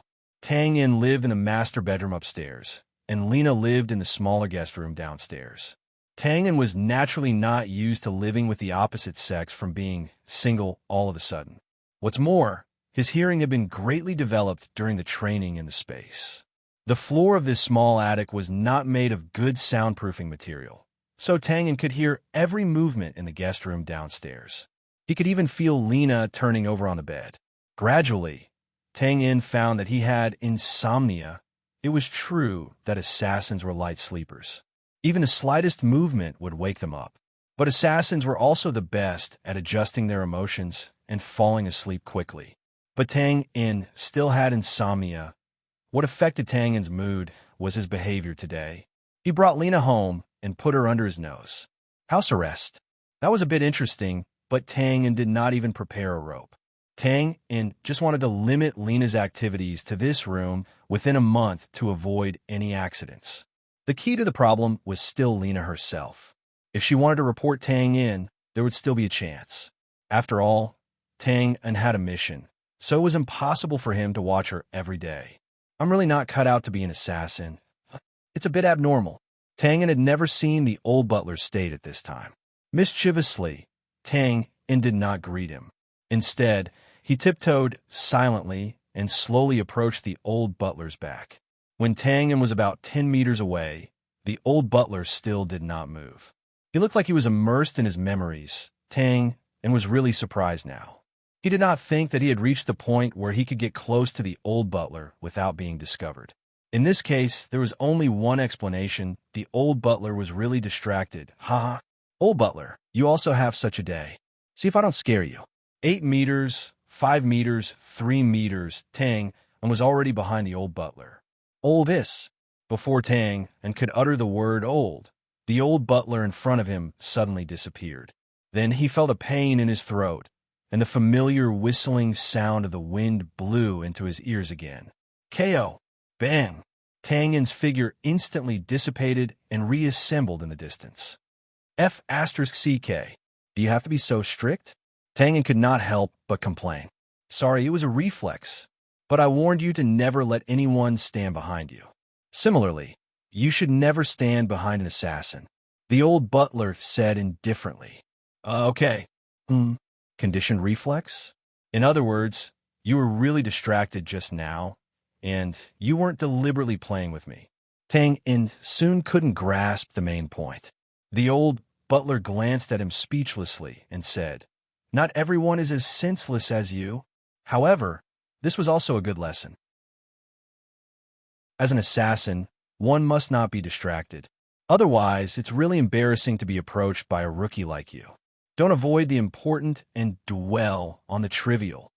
Tang ignored the old butler's words. What were you thinking about just now? The old butler, who was usually serious, was distracted because of something. This was such a big news, and Tangin's gossipy heart was suddenly ignited. Interested? Yes. Tang-in nodded like a chicken pecking rice. Can you keep a secret? Of course. I'm very tight-lipped. Tang-in felt like his heart was being scratched by 100 claws, and he almost swore. Is that so? What a coincidence, me too. Tisk. Low-level language trap. Looking at the old butler, who had regained his calm expression, Tang-in knew that there was no hope. This gossip couldn't be dug out. At this time, the setting sun in the distance had almost sunk into the depths of the sea. The remaining light from the setting sun dyed the blue sea into a dreamy golden satin. In front of this beautiful scenery, Tang-in couldn't help but silently admire it. The setting sun was infinitely beautiful, but it was close to dusk. Good times were always short. In just a few breaths, the afterglow of the setting sun disappeared into the horizon. Phew! Tang-in breathed a sigh of relief and said, I brought Lena back. The old butler said, I know. Don't you have anything to say? Do you want to scold me? Tang-in looked at the old butler suspiciously. It should be known that the old butler strongly agreed to kill Lena directly. Your life is your own. Since you asked for it, what can I say? The old butler said calmly. That's right. Sometimes I also wonder if an assassin should have feelings. The old butler suddenly said to himself, An assassin is lonely. He can have a partner, but he can't have a woman. The former can improve your strength, but the latter will distract you and cause you to lose your life. But an assassin is also a human, although what they do is not human. Humans have 7 emotions and 6 desires. A person who has not even felt family and love is undoubtedly incomplete. This is the case for an assassin. The so-called top assassins have evolved this incomplete to the extreme. This way, they're also very powerful. But if an assassin has 7 emotions and 6 desires and has a rich life, what will happen to such an assassin? Is he still an assassin? I'm really curious. Although you said a lot and I didn't really understand, I still feel that you are very powerful. Tang-in continued. However, you can't say that we have feelings just because I brought Lena back. That's not right. You're not talking about me. You're talking about yourself. You seem to be very emotional. Old butler, could it be that you should just treat me as an intelligent NPC? After saying that, the old butler's figure flashed and disappeared. Hey. Tang-in shouted, but the old butler was already far away. Why is he in such a hurry to leave? There must be some gossip. Tang-in touched his chin and came to a conclusion. He was sitting here at that time, looking over there. Tang-in sat on the chair and looked into the distance. Is it that the old butler once walked on the beach with a woman and fell in love with her? Or is it that a woman went to the other side of the sea and never came back, and the old butler has been waiting silently for her, waiting for the shadow of a sail? Aya, how touching. Boom! Suddenly, the sky was filled with dark clouds and thunder and lightning. Then, the sea was filled with raging waves that swept towards the shore like a giant beast. F***CK. You win. Without a doubt, this was the old butler's masterpiece. Tangin screamed and exited the space. Chijian. Calm welcomes readers to visit and read our latest, fastest, and hottest serialized works on Chijian Originals. Chapter 49. The next morning, Tang In woke up to the sound of knives, forks, pots, and bowls. Strictly speaking, the sound wasn't loud, but it was enough to wake him up. Tang In was immediately stunned. Why did the sound come from his room? But in an instant, he realized that he wasn't the only one living in the house. Tang In stretched and was about to get up from the bed. Huh? His nose twitched, and suddenly, a tempting smell of fried eggs came. He couldn't help but swallow his saliva. Then, he was stunned for a while. In the modern world before he transmigrated, as long as Tang In was at home, his mother would fry 2 eggs for him every morning, saying that it was nutritious. At that time, Tang In was still lying in bed. It had been a long time since he smelled the smell of fried eggs when he woke up. After a while, Tang In shook his head, put on his clothes, and went down the stairs. On the side of the living room was the kitchen. He saw Lena wearing a white apron, skillfully putting the fried eggs on a plate.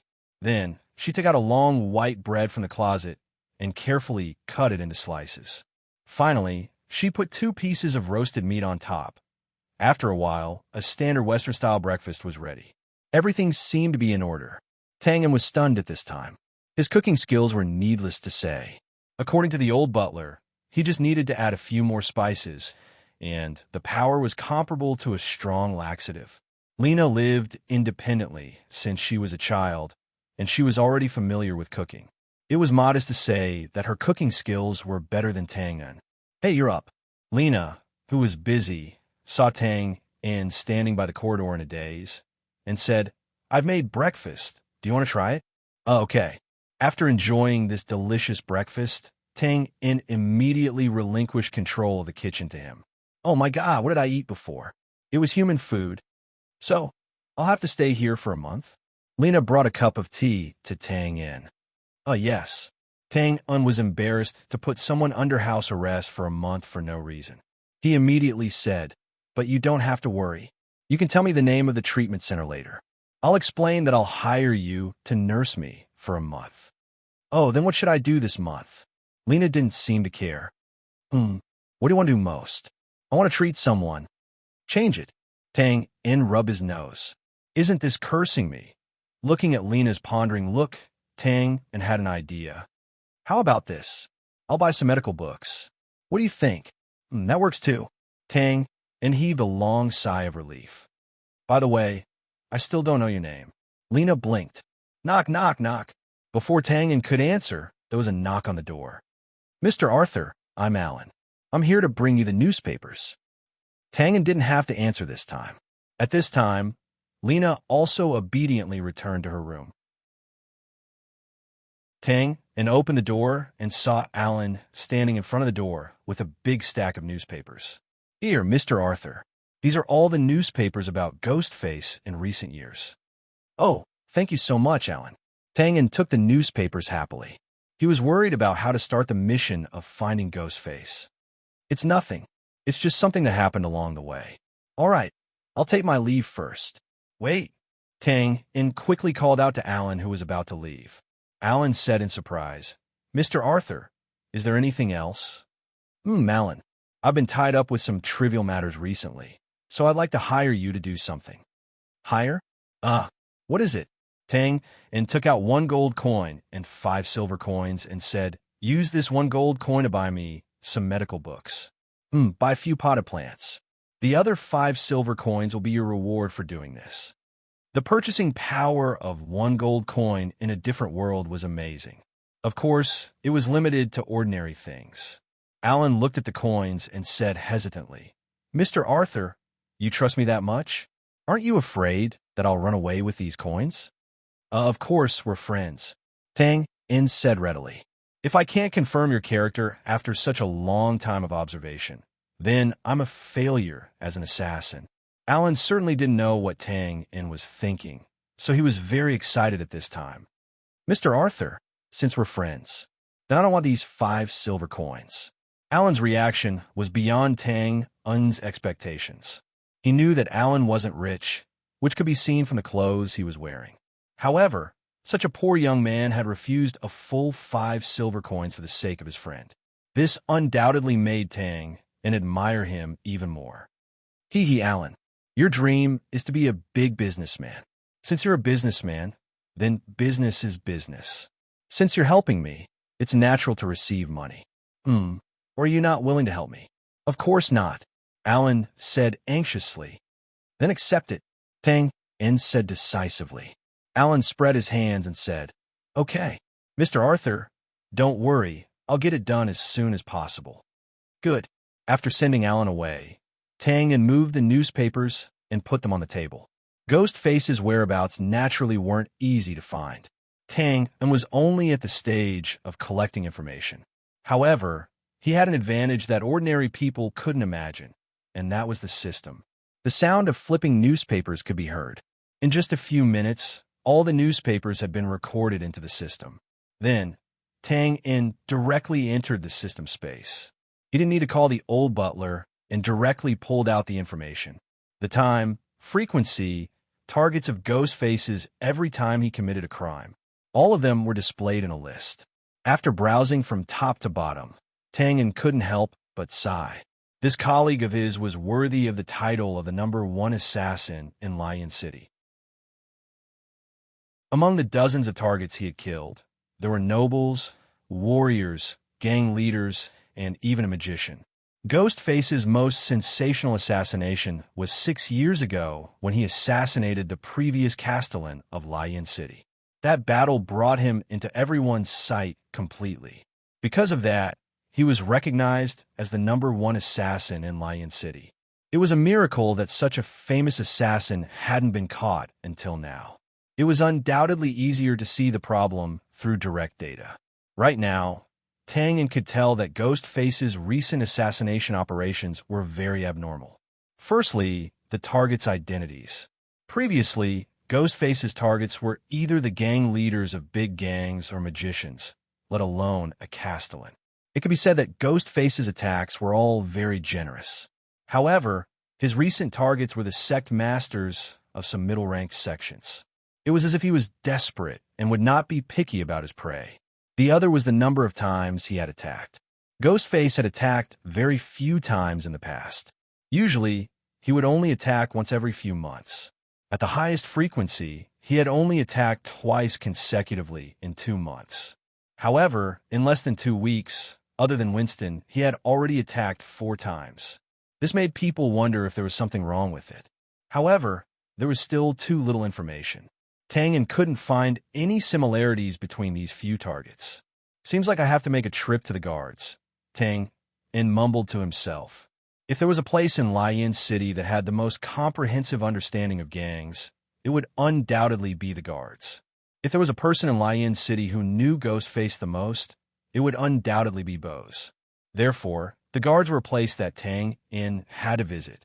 However, before Tang In could think of a way to infiltrate the guards, a sudden incident had completely disrupted his original deployment. In the afternoon, just as Lena was about to prepare lunch, there was a knock on the door once again. When Tang In went out, he saw Alan instructing a few laborers to park a flatbed cart filled with books and potted plants in front of the door. Alan's efficiency was undoubtedly astonishing. Within half a day's time, he had delivered the items. Moreover, there were so many of them that it gave Tang In a shock. Mr. Arthur, the books in the bookstore are too expensive. It's not worth it to buy them. I know a friend who prints books, so I took the liberty to buy the books he had in stock. These books are no different from the new books on the market. Please don't be offended. Alan, I now believe that you'll become a successful businessman. Of course, Tang In would not blame Alan for taking the liberty to buy them. If he were to buy them, The number of books would not be less than half of what was in front of him. Thank you, Mr. Arthur, Alan said happily. Shall we move them in now? Push the cart to the back. I'll open the backyard door and push them in directly. All right. After a while, stacks of books and 10 potted plants filled Tang's small backyard. All right, Mr. Arthur, I'll take my leave. Oh, right. Someone asked me to deliver a letter to you at the corner of the street. A letter? For me? Tang was shocked. His social circle was very narrow. The number of people he knew with Tang's face could be counted with one hand. Among them, he was familiar with Alan, Lena, and Josiah. And Josiah did not know the address here. He said he was your friend. Here, it's this. Alan handed over a white envelope. Tang observed the envelope and took it. Do you remember what kind of person he is? Alan frowned and thought for a while. He's a very ordinary middle-aged man. Why, is there something wrong? Tang played with the envelope for a while. He scratched it lightly with his fingernails and carefully took out a piece of white paper. Suddenly, his pupils shrank sharply and his hands trembled. Oh, nothing.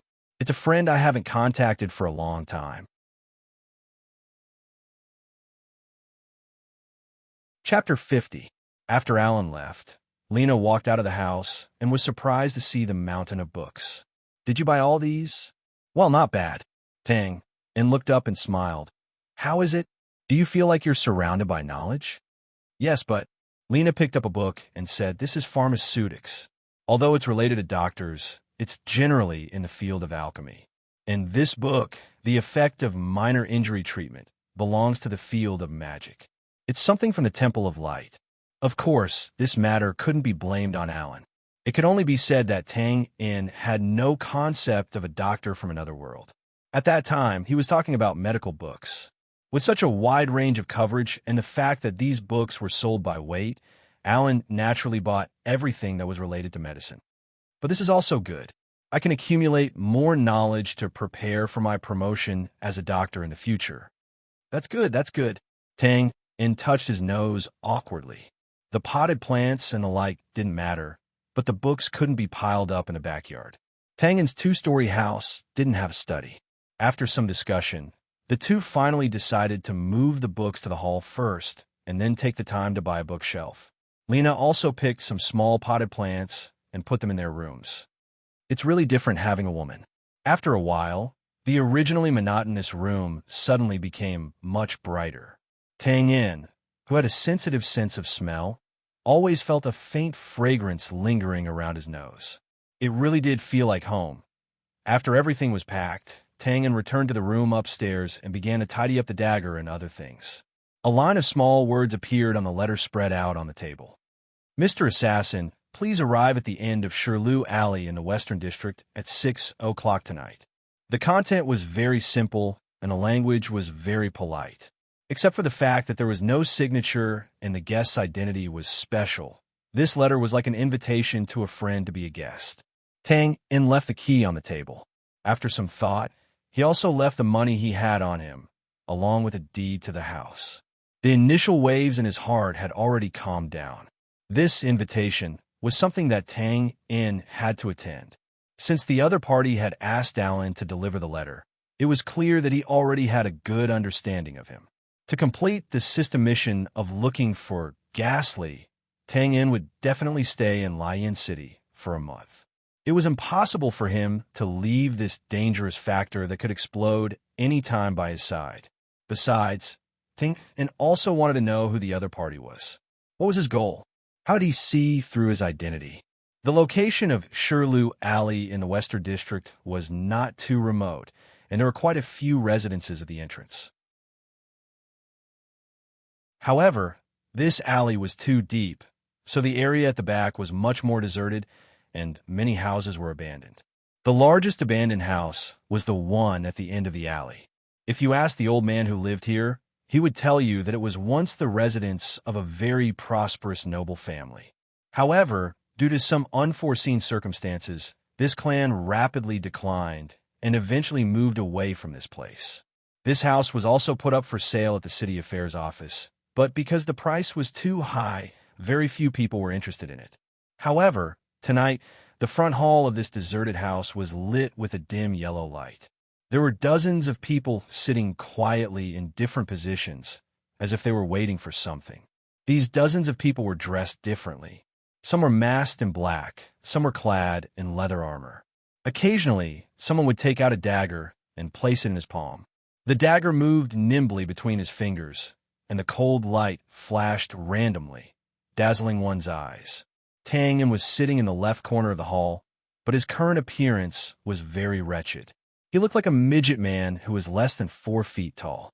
Needless to say, this was the work of the bone shrinkage skill. Tang was confused. When he saw these people when he first arrived, he thought it was an ambush. Who knew that they just glanced at him and ignored him? When he carefully observed the people around him, he suddenly realized that these people were all bandits, and they were not weak bandits. What was going on? Tang's expression changed, and everyone in the hall shifted their gaze to the door. Not long after, a series of footsteps were heard. The door was pushed open, and a group of guards in black armor who were armed to the teeth escorted a man in gray with a black scarf on his face. With this kind of momentum, it was needless to say that the person these people were waiting for had arrived.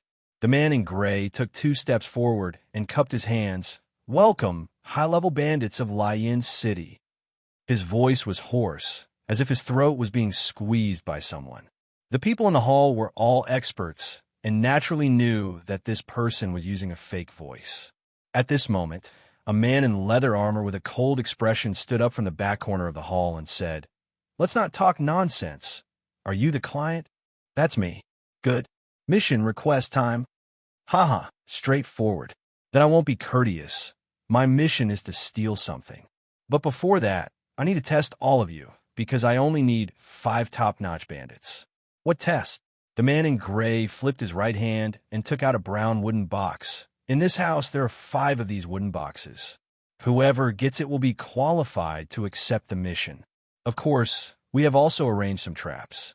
You are all experts, so it shouldn't be difficult for you." "Mission? Test." After this conversation, Tang was completely confused. Why couldn't he understand a single thing? Before Tang came here, he had imagined all kinds of scenarios, such as ambushes, threats, etc. However, the result was far more ridiculous than he imagined. Tang seriously suspected that he had entered the wrong door. In a trance, the dozens of bandits around him had all disappeared, obviously looking for the wooden box. "Did you write the letter?" Since he couldn't understand, he might as well ask directly. "Letter? What letter?" The man in gray asked in surprise. "Damn, I've been tricked. Could it be that Alan was playing a joke on me?" "Impossible. This place was obviously abnormal. Alan couldn't have known about this place." "Mr. Bandit, are you not going to try?" The man in gray asked when he saw Tang standing still. Tang's heart skipped a beat. Could it be that the mysterious person who wrote the letter wanted him to take part in this mission? What is the content of this mission? "I'm sorry. You'll have to wait until you get the wooden box." Tang nodded. No matter what, his identity was now in the hands of the mysterious person. As long as he wanted to stay in Lian City, he had no other choice. Thinking of this, Tang cupped his hands towards the man in gray and left the front hall. Tang had already roughly observed this courtyard. There were many buildings built in layers. It was undoubtedly not easy to find a palm-sized wooden box here. Moreover, if this wooden box was placed in a secret compartment, it would be like finding a needle in a haystack. Tang was an assassin. According to this world, he was an assassin. In the Xingwu continent, the distinction between an assassin and a bandit wasn't very clear. This was because the boundary between the two was too easy to cross. Generally speaking, a bandit included an assassin. An assassin was a bandit that went to the extreme. That was why the Xingwu continent only had a bandit guild and not an assassin guild. As the saying goes, every profession has its own specialization. If it was to kill someone, that was the job of an assassin. But if it was to sneak in and pick locks to look for things, that was definitely the strength of a bandit. Of course, this didn't mean that a bandit didn't kill. In the wild, a bandit who took the role of scout in a mercenary team was also very skilled and could kill without blinking an eye. Tangen had recently added a large amount of messy information to the system, but it was still far from forming a system. When it came to traps, treasure hunting, and lockpicking, he knew nothing about them. Based on the current situation, unless he was extremely lucky, it was probably impossible to find a wooden box. After thinking for a while, Tang made up his mind. Since he was an assassin, then of course he would do it according to an assassin style. Chapter 51. The sky was getting dark. The interior of the manor was in ruins, and dust was everywhere. The goddess fountain in the courtyard had long dried up, and it was full of dead branches and rotten leaves. It was a desolate scene. However, if one looked carefully, they could still see the past exquisiteness from the broken tiles and eaves. This once prosperous aristocratic manor covered a large area. Dozens of thieves had entered it first, but now it seemed that there was no trace of them. Tang In came out a little later and had lost the opportunity. However, he was not very confident in finding the wooden box, so he was not in a hurry. He only glanced at each small building when he passed by and continued to go deeper into the manor. Just as Tang In passed through half of the white stone corridor, a voice suddenly came. "Hey, finally one of you came. Brother, this way." Raising his head, he saw a figure wearing soft leather armor and cloud treading boots standing at the entrance of the side hall. It was a classic thief outfit. "Hello, my name is Jack." A pair of lively eyes on a slightly handsome face quickly sized up Tang In. Arthur. Two names that were so vulgar that they could be found on the streets. There were probably hundreds of thousands of people in the other world who called him that. "It's an honor to meet you." "Nice to meet you." The two of them tacitly cupped their hands and looked at each other with a smile. "Brother Arthur, did you find any clues?" Jack seemed to be very familiar with him. "Not really. Did Brother Jack find something?" "It's not a discovery, but I found something interesting." After a short conversation, Tang In finally knew why Jack called him. It turned out that Jack had not searched for long and found a secret door. Originally, this kind of thing was of course to make a fortune in silence. However, after some research, Jack found that this secret door actually needed at least 2 people to open. So Jack had to come out and find someone to cooperate with. "Let's work together to open the secret door. If there is no wooden box inside, then forget it. If there is, then we will rely on our own abilities." "How about it?" Getting a clue out of nowhere, Tang naturally nodded in agreement. "Ah, good, come with me." Passing through the side hall and pushing open the half-closed wooden door, Jack took Tang into a room that looked like a reception room. At this time, except for a few rows of pillars, the rest of the room was empty. The tables and chairs had all been removed.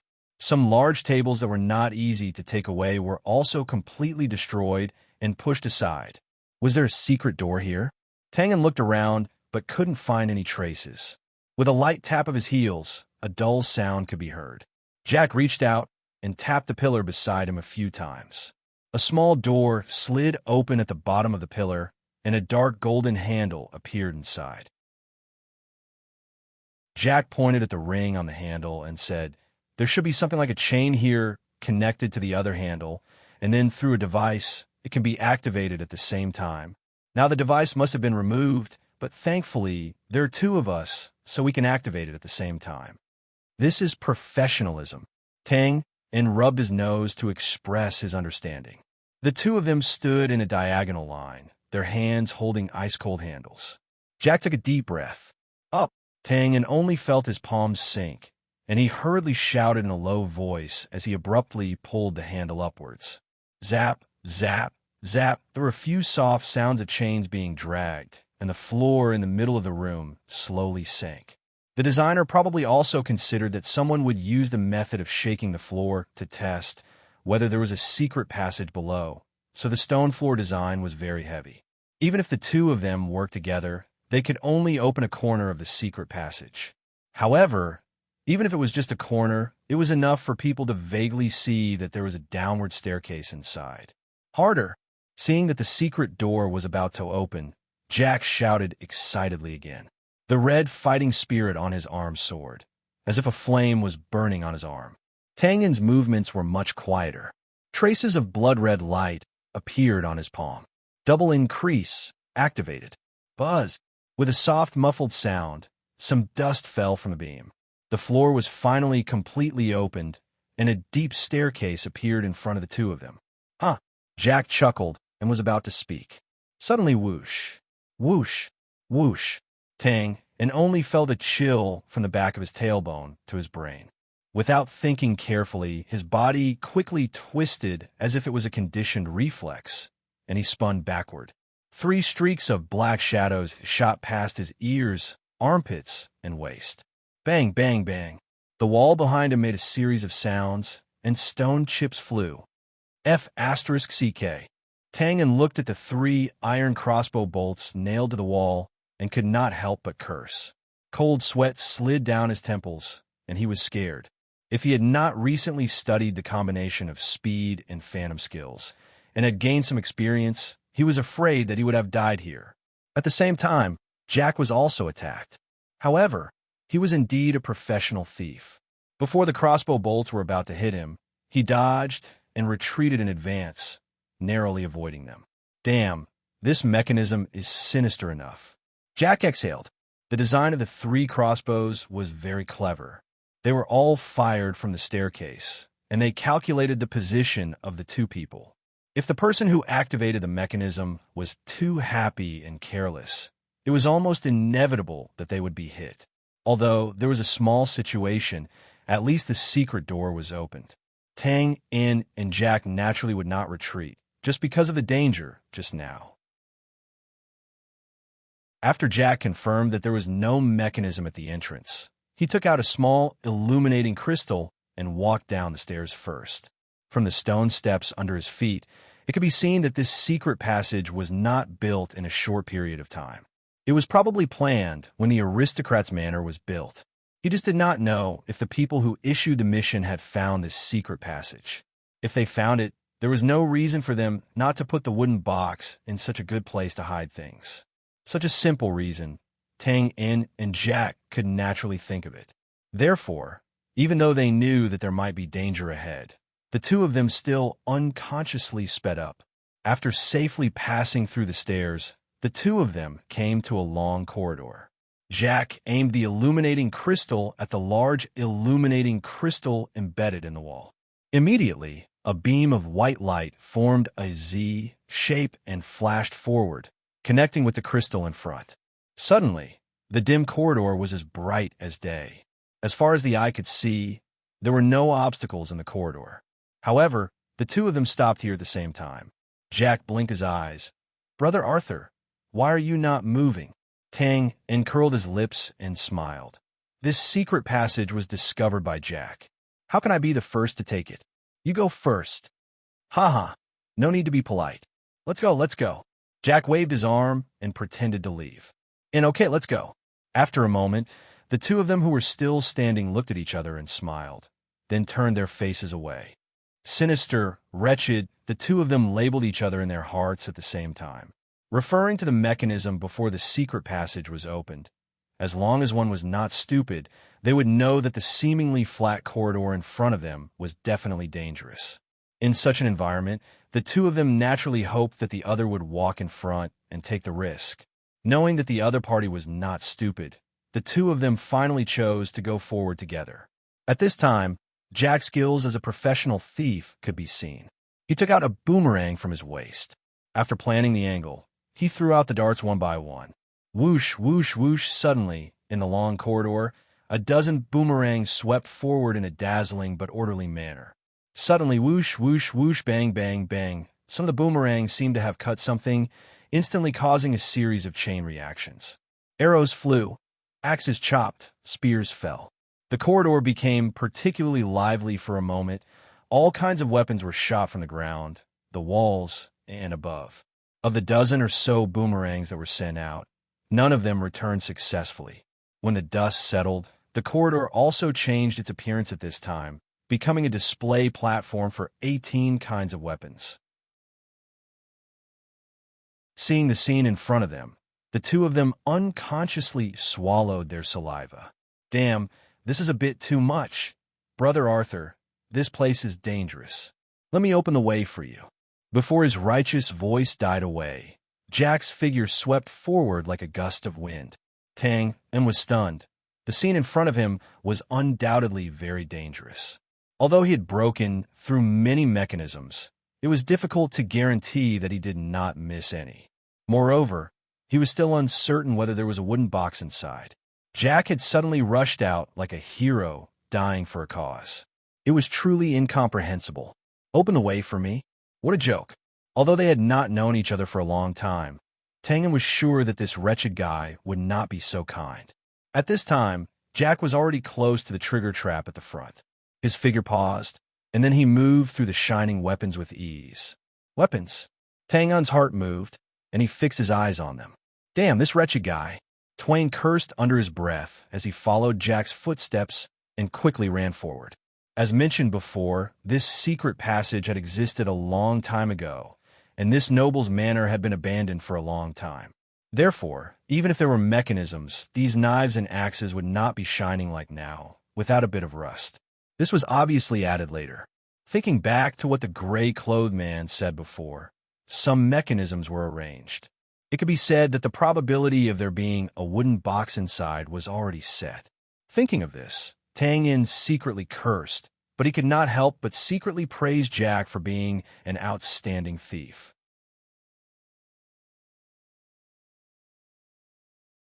Chapter 52. Brother Arthur, the mechanism is dangerous. You should step back quickly. Haha, Jack, you used a lot of strength just now. Brother, how can I stand behind you? Let me do it this time. Good brother, I appreciate your kind intentions. Let me do it. If one were to simply listen to these few words, one's mind would immediately be filled with the touching scene of two very loyal brothers fighting to block the blade in the face of danger.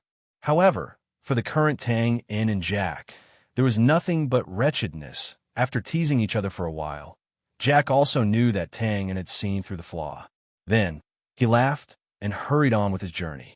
In just a moment, the two of them crossed the probing range of the boomerangs.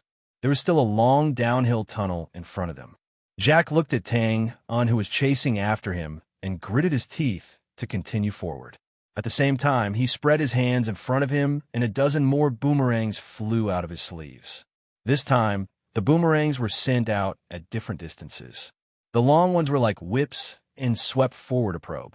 The short ones were like chains and circled around to protect the surroundings. Looking at Jack's exquisite hidden weapon technique, Tang could not help but secretly praise him. However, looking at the mechanisms that were constantly being triggered and the various attacks that covered the sky and earth, Tang suddenly cursed and activated his phantom skill. His figure flashed again and rushed out of the attack range before the weapons could reach him. He came to Jack's side. F***CK. As soon as Tang got close to Jack, he had to move sideways. It turned out that the boomerangs around Jack were constantly circling like a hedgehog, making it impossible for people to get close. Take care of your hidden weapons. Tang angrily jumped back again and avoided the spinning boomerangs. This guy is definitely doing it on purpose. Oh, brother, I'm sorry. I can't even take care of myself now. Jack kept receiving and throwing boomerangs while squinting his eyes. Bastard. Before Tang could start a fight back, his feet suddenly tripped as if he had kicked something. Tang's heart sank, and he hurriedly flickered, instantly changing 3 positions. Boom! With a loud bang, a huge boulder suddenly fell from the top of the tunnel, smashing into the place where Tang had been standing just a moment ago, causing the earth to shake and the mountains to shake. Before Tang could breathe a sigh of relief, the huge boulder started to roll down slowly. F***CK. Damn it. Looking at the downhill tunnel behind them, Tang and Jack opened their mouths and cursed at the same time before they turned around and left. Jack opened his hands, and all the boomerangs shot forward rapidly. His body was like a rabbit that had been shot by an arrow. Tang relied on his current dwarf height and floated behind Jack, looking as if he had found a shield. F***CK. Why are you following me? Didn't you call me brother so affectionately just now? Since we're brothers, are we going through thick and thin together? But why do I feel like I'm the only one facing all the difficulties? Rumble, rumble, the rolling speed of the huge boulder accelerated with the help of the slope. The earth shook and the mountains shook as it chased after them, giving them an infinite sense of oppression. Jack couldn't care less about Tangan at this time. His legs swung like the wind, and from time to time, he had to avoid some hidden weapons that were shot at him. His nerves could be said to be stretched to the limit. Although Tang-un was less of a threat in front, he still had to clear the hidden weapons that were shot at him from behind. Now that the two of them were in the same boat, Tang-in naturally couldn't let anything happen to the shield. The long tunnel was crossed in the blink of an eye by the two of them at full strength. F***CK. Jack let out a long roar and scrambled out of the tunnel. Behind him, Tang-in practically floated out, sticking close to him. Boom. Following that, the giant boulder hit the stone wall at the exit, creating a loud bang, causing the tunnel to shake. Huff, huff, huff. The two of them collapsed on the ground, looking at each other and panting heavily. Tangan looked around. In front of them was a rather spacious secret room. On both sides of the secret room were rows of wooden shelves, which were naturally empty. This was obviously a former treasure room of the noble family. In the innermost part of the secret room was a table, and on top of it was a brown wooden box. Bang! Tangan was about to turn over and get up when Jack, who was panting like a dying dog, slapped the ground and jumped up, shooting forward like lightning. Speed, activate. Tangan's reaction was also fast. In an instant, he crossed 10 feet and moved in front of Jack. Here, when Jack saw that Tang-in suddenly overtook him, he became anxious and waved his hand to release a large number of crescent blades. Whoosh, whoosh, F***CK. Tang-in heard the sound of air being pierced through and cursed angrily as he moved to the side. Ha, bye-bye. Jack laughed maniacally as he passed by Tang-un. Not necessarily, you can stay here. Tang-in flipped his hand and flashed a dagger that flashed with red light. He knocked away 2 boomerangs and stabbed straight at Jack's back. Jack screamed and spun away like a butterfly. Ding, ding, ding, bang, bang, bang. The two of them exchanged blows several times in the narrow passage between the wooden shelves. Jack wanted to rely on his protective boomerangs to force his way through, but Tangan's body was like a ghost, constantly flashing left and right, knocking away the boomerangs that were constantly spinning. Every attack was aimed at the vital points, and Jack was forcibly restrained on the spot, unable to move. The boomerangs that were knocked away continuously scattered the wooden shells around them. Suddenly, the wood collapsed and dust flew everywhere. Jack couldn't break through, and Tangan couldn't leave the attack range of the boomerangs. The two of them were in a deadlock, rolling and rolling as they continued to fight. At this moment, Jack was crying bitterly in his heart. Along the way, he had already seen that the dwarf's skills as a thief were ordinary. He originally thought that he wouldn't be a threat to him. He didn't expect that this person's skills as a thief were not good, but his fighting skills were top-notch. In a head-on confrontation, he was actually completely suppressed. This was too unprofessional. Say, you're a thief. Why are you learning to be an assassin? The depressed Jack kept moving, carefully avoiding the daggers that were constantly attacking him. Suddenly, his feet became light. Bang! Tang-in and Jack's figures instantly fell at the same time. Not good, there's a trap. As a professional thief, Jack was shocked. He quickly lowered his head and saw a pit-shaped trap under his feet. There were many spears below, and the tip of the spears was frightening. When Tang-in got out of the trap, the wooden box on the table had already disappeared. On the other side, Jack was preparing to enter the passage and return. Where do you think you're going? Recently, my collection hasn't been good enough. This lousy raccoon is going all out. Carrot, please collect, recommend. Chidian Chinese website welcomes readers to read. The latest, fastest, and most popular serial works are all at Chidian Originals.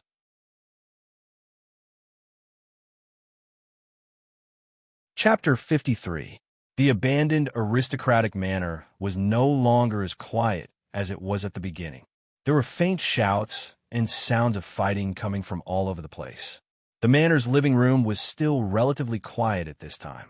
Suddenly, whoosh whoosh, two silhouettes shot out of the secret staircase like arrows leaving the bowstring.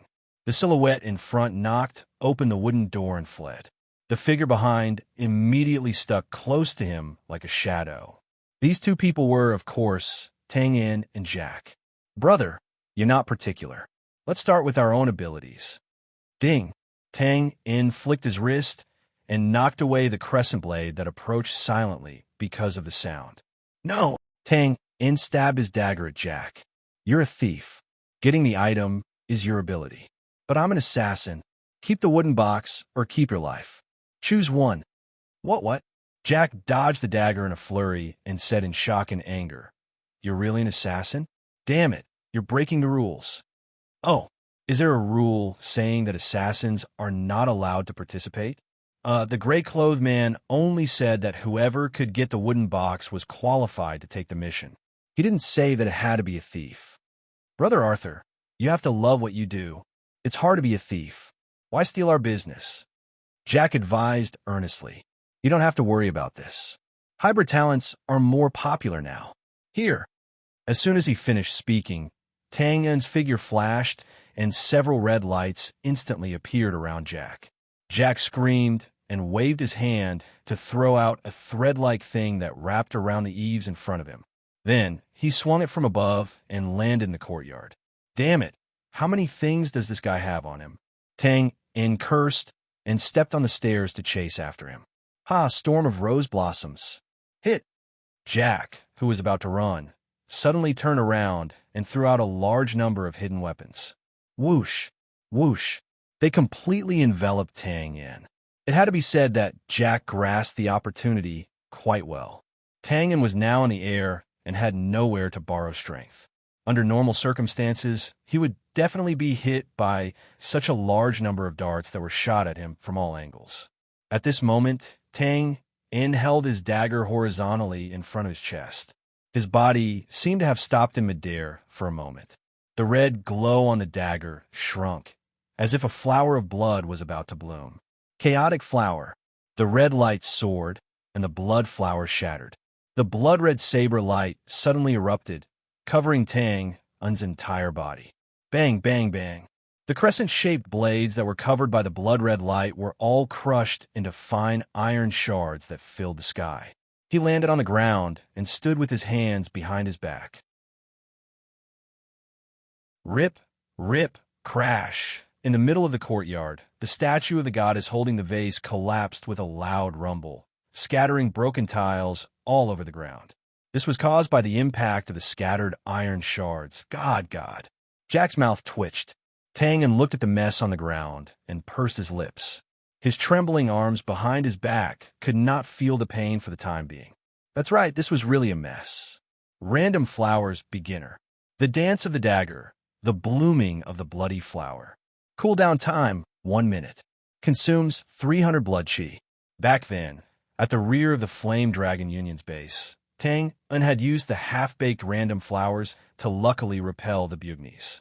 After recuperating, Tang En worked hard in the dimension and finally mastered this attack skill. Currently, random flowers was at the lowest level of beginner like Ghost Charm. The difference was that it was very difficult for Tang En to use this skill. This was because this skill required too much wrist flexibility. Every time he used it, Tang En's hand would almost cramp. It was really depressing. Bang! The sound of something falling to the ground brought Tang En and Jack back to their senses. The two of them instinctively looked over. They saw a brown box tumbling out of the remains of the vase. This awkward silence, this wooden box, was indeed cleverly hidden. If you said it was hidden, then it was right in front of everyone. If you said it wasn't hidden, then if it wasn't for Tang En and Jack accidentally smashing the statue, who would pay attention to this fountain statue that had been dried up for a long time? Hiss!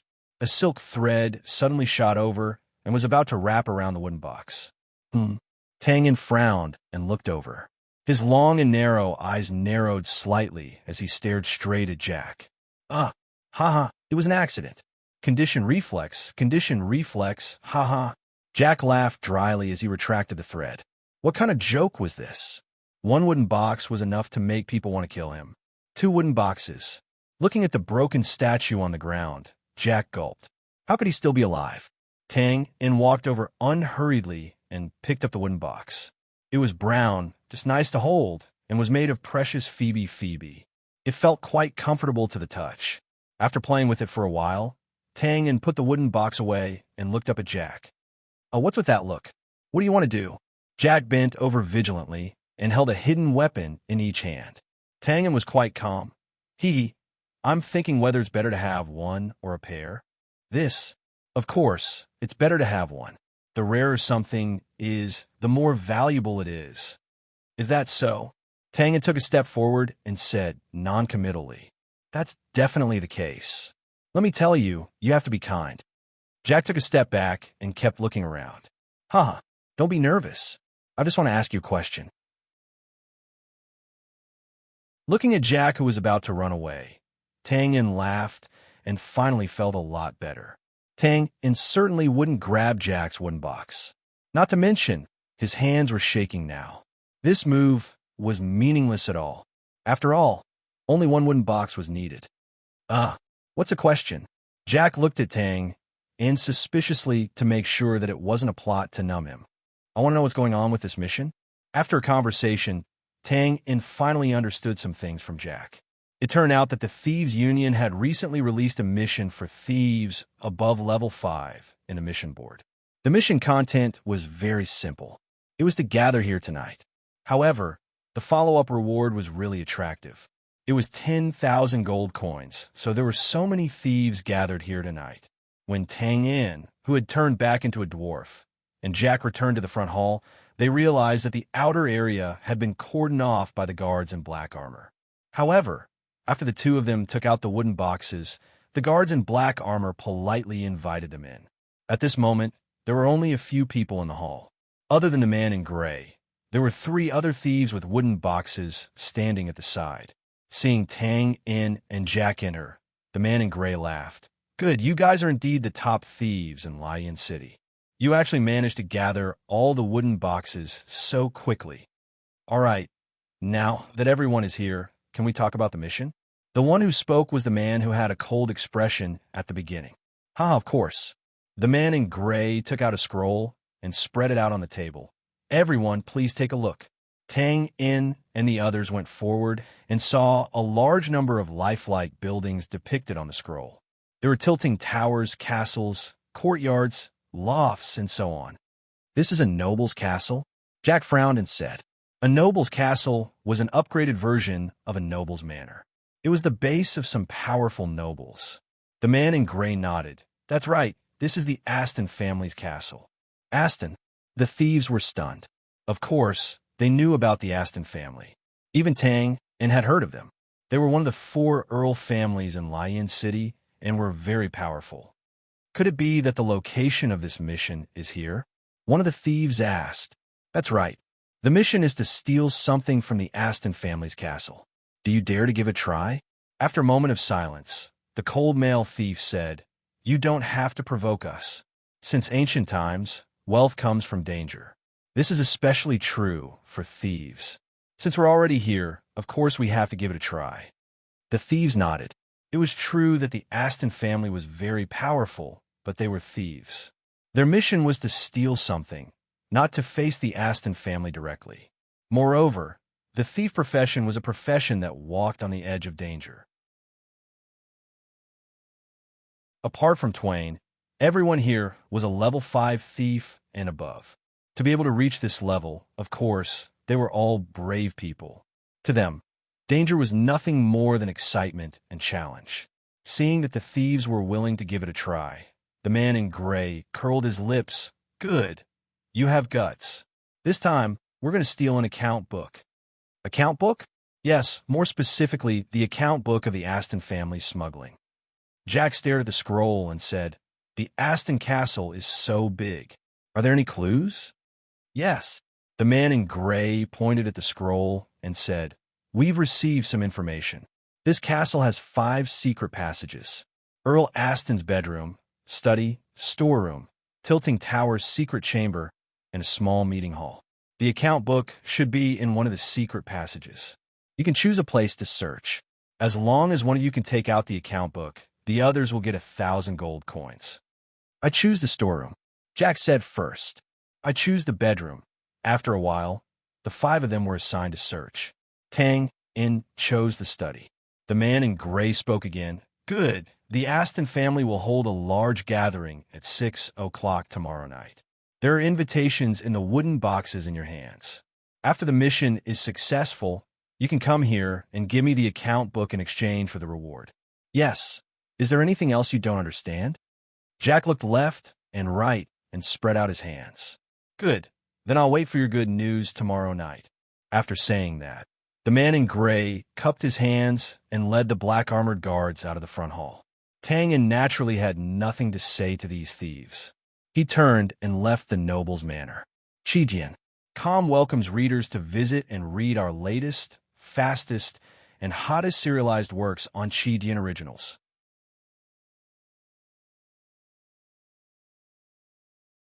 Chapter 54. Stealing the account book. What does that have to do with me? What is the mysterious person trying to do? Tang In frowned as he slowly walked out of the noble's manor. He kept thinking about the mysterious person's intentions. However, the information they had was too little, so it was impossible for them to figure out anything from it. F***CK. I can only take one step at a time. Brother Arthur, Brother Arthur. Just as Tang In entered Shirlue Alley, there was an urgent call from behind him. Needless to say, the person who called Tang In, that must be Thief Jack. Why was he looking for him? Jack, who had rushed over, chuckled. Brother Arthur, you left so early. I didn't see you in the blink of an eye. If you have something to say, just say it. Tang In rolled his eyes speechlessly. It's nothing.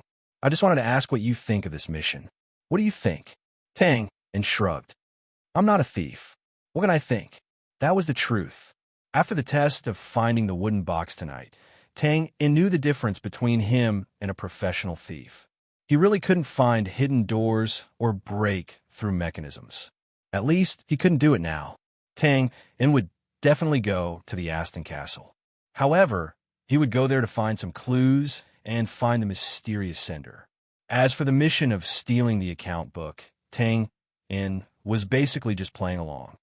Since you don't have any opinions, I have a suggestion. What suggestion? Let's work together. I'll be in charge of stealing, and you'll be in charge of dealing with unexpected situations. If we succeed in getting the account book, we'll split the bounty. What do you think? Tang In's heart skipped a beat. In the beginning, the reason why he didn't do anything about the mission was because he knew that he had no chance of succeeding. However, with Jack, it might not be so. Although this person was a bit wretched, he was definitely a professional thief. Moreover, if he could really get the account book, he might be able to find something. Thinking of this, Tang In said, cooperation is not a problem, but the bounty must be 50-50. 50-50? Are you kidding me? Jack's eyes widened. This is a theft. I'm the one doing the hard work. You're just a lookout. It's already good enough to give you 20%. Really? Aren't you worried that you won't be able to escape if you steal something? Tang In said calmly. Baba, you jinx. Jack's face was full of bad luck. 70% should be fine, right? 55. God says that greed is the original sin. Arthur, you're committing a crime. Jack was heartbroken. 55. After a round of intense bargaining, Tang In and Jack finally reached an agreement of 40-60. Tang In was satisfied with this result, but Jack looked pained. However, to be able to reach this agreement in the end, it could be seen that Jack was still very optimistic about Tang In's combat ability. Of course, even though he was optimistic, Jack's interest was naturally not too high when he was suddenly given 40% of the profits. So, after the matter was settled, he directly cupped his hands and left, disappearing over the wall. F***CK. A thief is a thief. Why don't you walk on the road and climb over the wall? Tang In looked at him with disdain. He did not remember that he was an assassin. When Tang In returned home, the moon was already high in the sky. The orange light in the small attic shone through the window, making it seem very warm. Tang took out the key and opened the door. He saw Lena sitting in the living room with a book in her hand, looking at him. "A good evening. Good evening. Have you eaten?" Soon, a bowl of hot oatmeal, a plate with fried eggs and beef slices was placed in front of Tang. "Thank you. You're welcome. Just treat it as my rent here." Lena winked and smiled. "Huh, then I'll definitely make a profit." Tang took a bite of the fried egg with enjoyment. "Oh, right. When I went upstairs to call you for dinner today, I found the money and the deed on the table. How can you just leave these things here? What if there's a thief in the house? Here, quickly keep it." Lena handed over the money and paper. "A thief? Which thief is so blind? Well, I'll leave it with you for safekeeping first. I may go out to do something soon. By the way, if you're really bored, you can continue to work at the treatment center." Tang deliberately left the money and the deed to Lena because he did not know what would happen when he went on the date. "Safekeeping for me? Continue to work? Did something happen? You gonna kill someone?" Lena nervously clenched her fists. Why would you think that?" Tang touched his nose. "No, I believe you." Since someone already knew his identity as an assassin, there was no point in forcing Lena to stay. "Oh." Lena suspiciously looked at Tang's indifferent face and carefully put away the deed. The night passed without a word. The next morning, Lena stretched and walked out of the room. She covered her mouth with her hand and yawned. "Oh no, I read for too long last night." Lena was surprised to find Tang squatting in the backyard. He was doing something in a wooden basin. There was some plaster and other things next to it. "Morning, Lena." Tang's ears twitched. He turned his head and waved at Lena, but he quickly put down his hand. "Ahem. Morning, Arthur. What are you doing?" Lena looked at Tang's ash-covered hands and asked curiously. "I'm making a nose for disguise."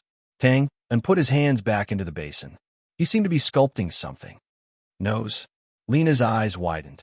She looked at the basin and said hesitantly, "But this doesn't look like it.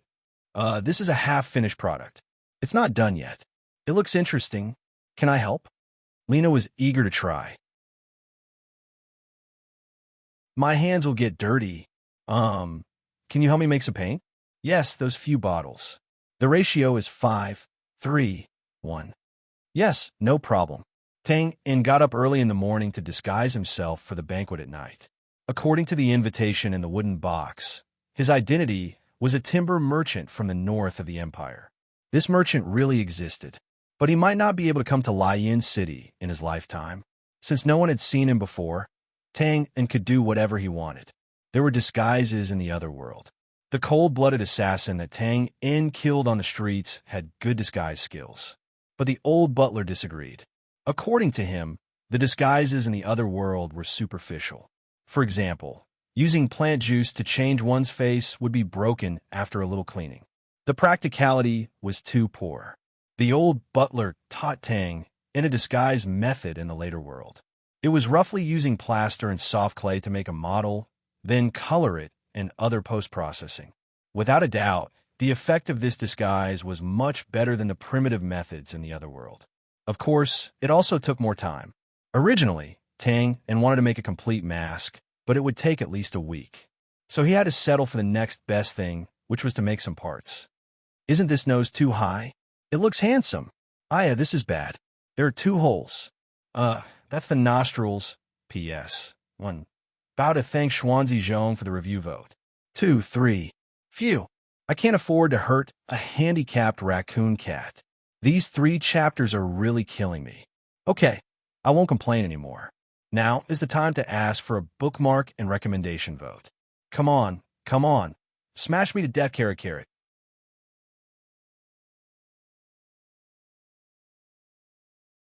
Chapter 55.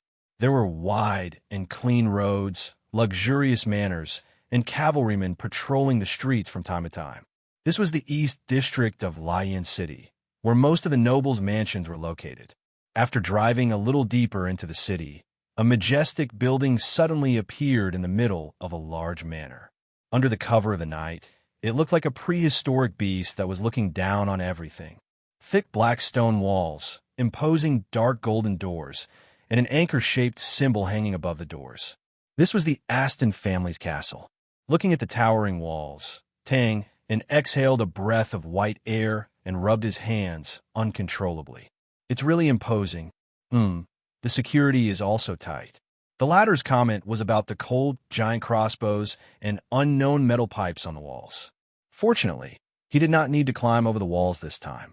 Tang took out a gilded invitation card and handed it to a person who looked like a butler waiting in front of the carriage door.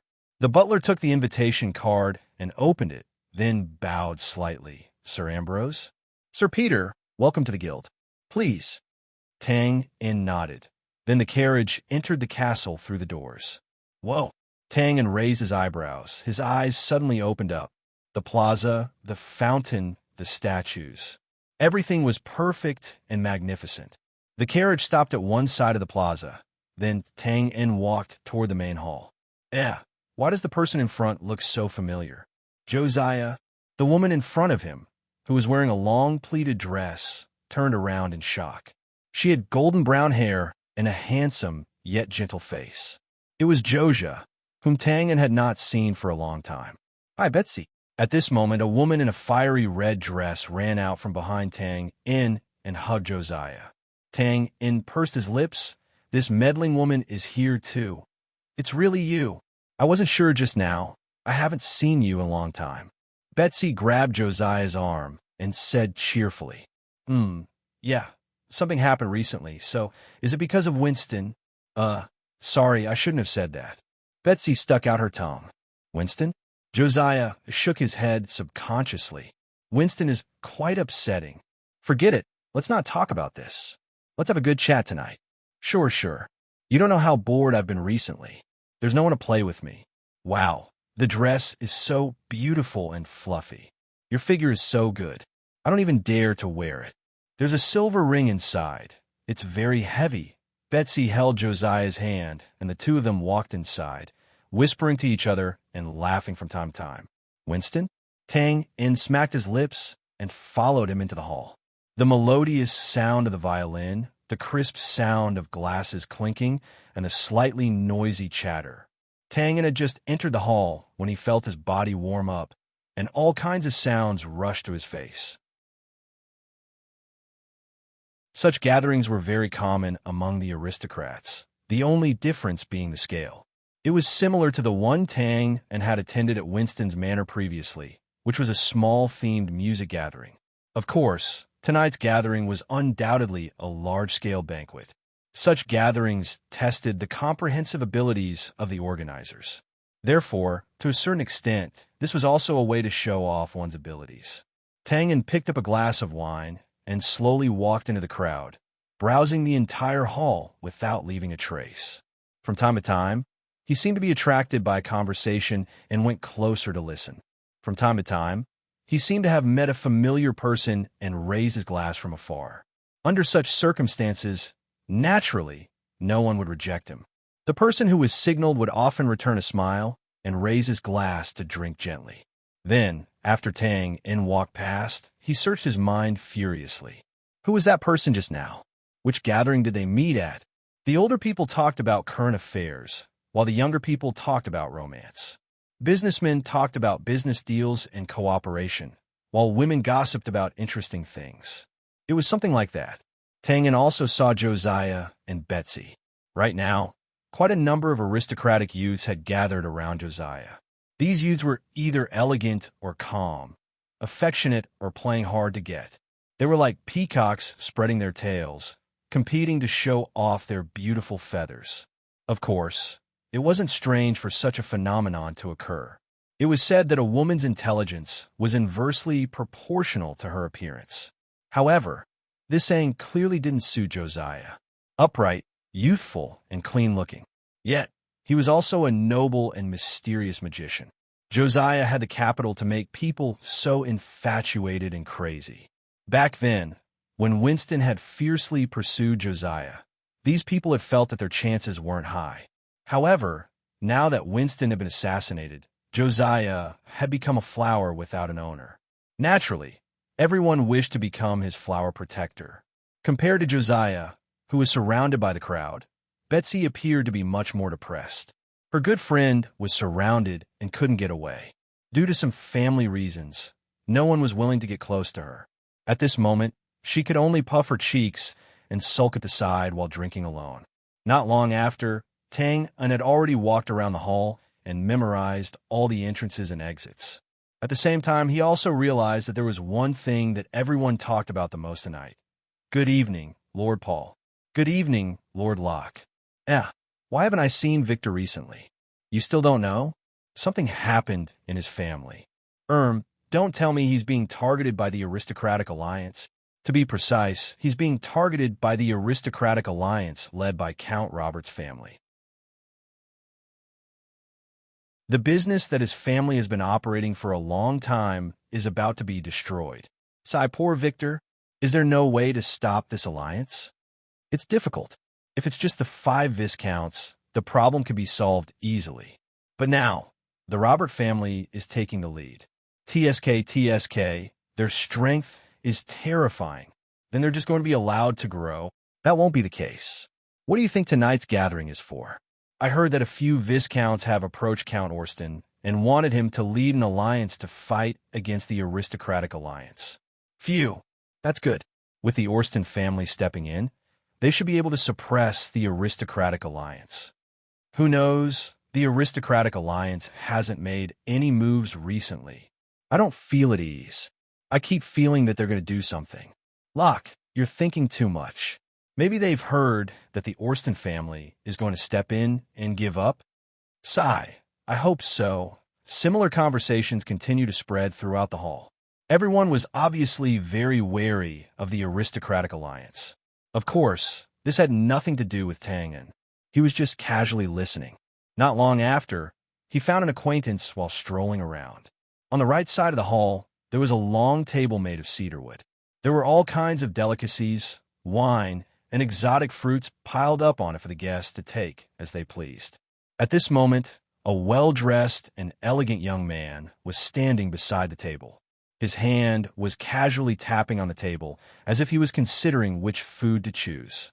After a while, he snapped his fingers, leaned down, and reached out with his right hand to take a fruit platter. Suddenly, he felt his left hand being forcefully grabbed by someone. A deep voice sounded in his ear, "Thief." The young man's body trembled slightly.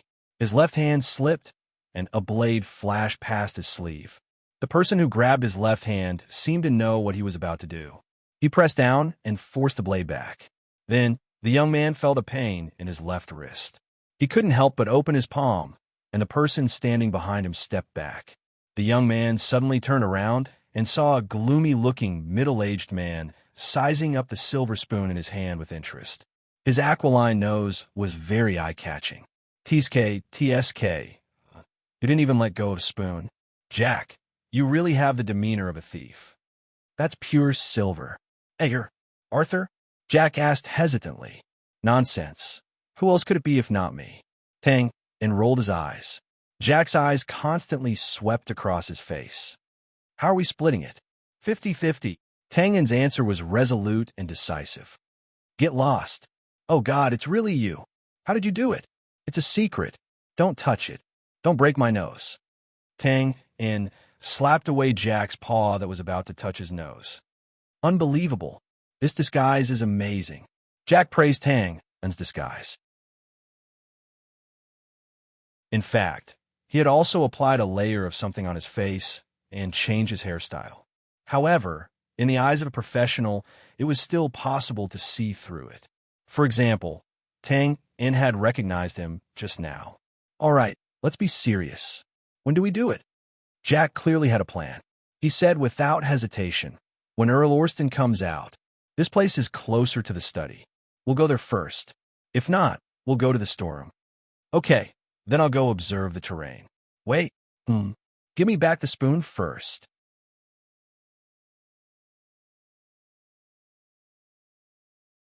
Chapter 56.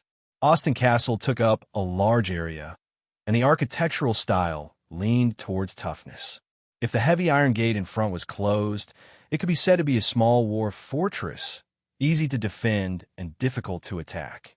At night, the banquet hall in front was brightly lit and laughter could be heard everywhere. The entire interior of the castle was in constant operation, and all kinds of butlers were constantly assigned to serve the guests. The kitchen, the wine cellar, the guest rooms, all kinds of services were taken care of. After passing through the front hall and the garden, they could be considered to be inside the castle. Other than the waiters who delivered things and the guards who patrol from time to time, there was almost no one moving around, and it was very quiet. At the circular arch door at the end of the garden corridor, two huge dogs with shiny black fur and strong bodies were crawling on the ground, their fan-like tails sweeping the ground behind them in boredom. If there was someone here who knew their stuff, they would definitely recognize that these were northern wolfhounds. These dogs were stubborn and ferocious, and ordinary men would not be able to get close to them. Thud, thud. Suddenly, the two northern wolfhounds turned their heads to the side, and something was thrown out from the bushes.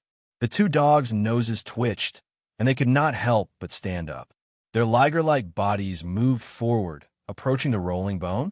As they got closer, a figure suddenly stood up from the garden. The two dogs' hair stood on end, and they were about to bark and pounce at the person. With two low whimpers, the figure swept over like a gust of wind, pinched the dogs' mouths, and twisted forcefully. Crack! The two dogs fell to the ground. Damn it! Animals will always be animals. I gave you food, and you still bit me. Stop talking nonsense. Quickly deal with it, and let's go. Another black figure emerged from the bushes, dragging a dog towards the arched door. Needless to say, these two people were Tang, Ann, and Jack. The two of them took advantage of the fact that the guest's attention was on Count Austin, who came out to greet them, and slipped out from the side door. After changing into a set of night clothes, they went straight into the castle. This damn dog is quite heavy. Jack dragged the dog's corpse to the side of the arched door and got into a crouching position. He then took out a small buckle, placed it under his tail, and made it sweep continuously. Under the cover of the night, no one would pay attention to the two lazy wolfhounds lying on the ground. Let's go to the study. The two ghost-like figures kept drifting, and after avoiding the patrolling guards, they gradually went deeper into the castle. In fact, the security of the castle was still very tight, but because of the gathering, most of the guards were transferred to the front. Therefore, after avoiding the previous checkpoint, the pressure on Tang, In, and Jack was greatly reduced. Back and forth, when Tang, In, and the others flashed above the eaves and avoided a group of patrolling guards, they finally approached their destination, the study. In Tang In's impression, the study room was nothing more than a room opened up in a house for study and office use. It was not very big, and it was easier to search. This was also the reason why he chose the study room. But when he touched Earl Austin's study, he was shocked.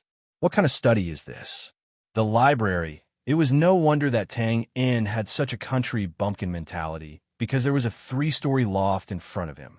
Of course, the study was locked. Fortunately, there was a professional thief like Jack. If Tang In came alone, then he would have to think of a way to break the window. He was indeed a professional. In less than 10 seconds, Jack used a soft iron wire to open the rotary lock on the door.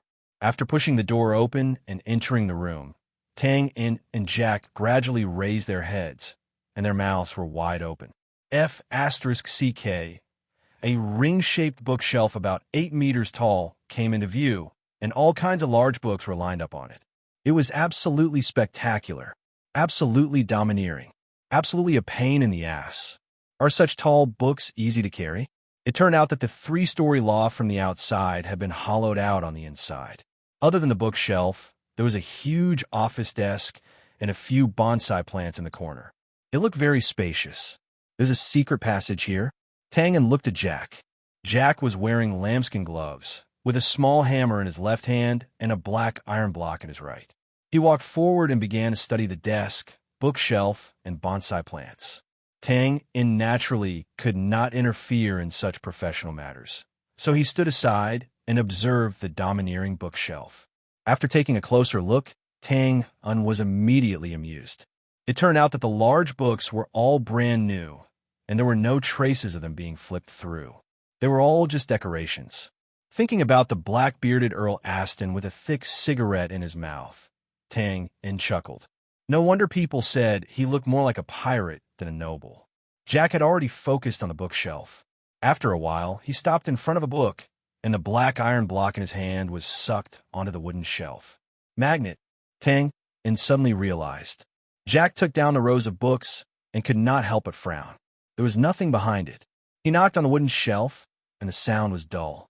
The secret passage should be behind it, but it's hard to find a way to trigger it. Can't we force it open? Tang In asked a layman's question.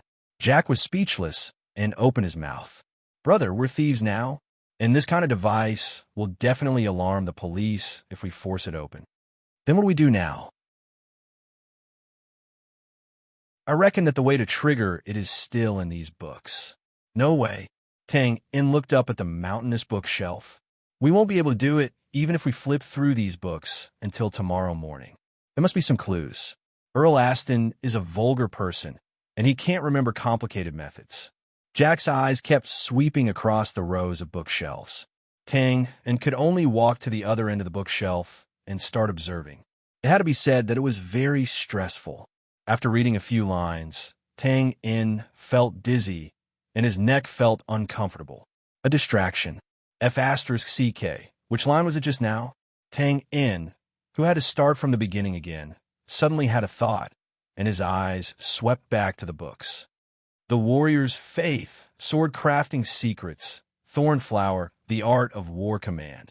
Why does it feel a little wrong? What's wrong?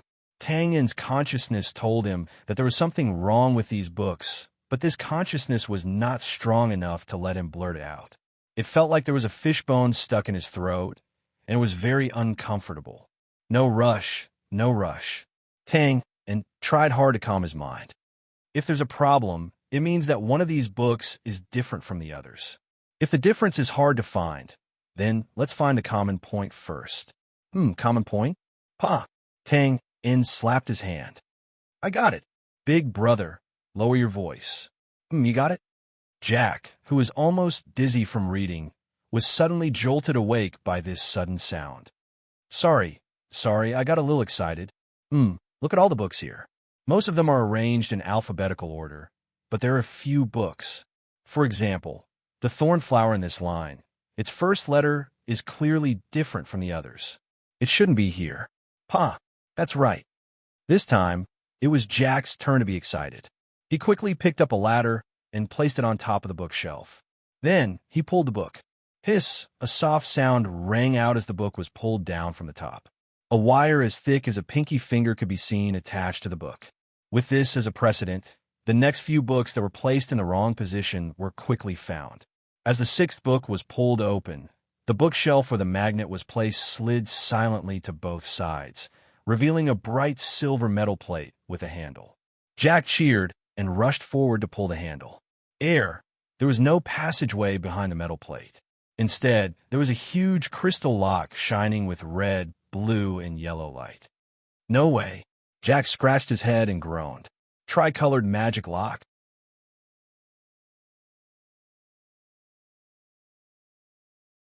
Chapter 57. There was a saying in a modern world.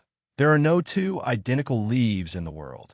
In other words, there were no identical combat aura characteristics on the mainland, nor were there identical magic waves. Magic locks were created using this concept.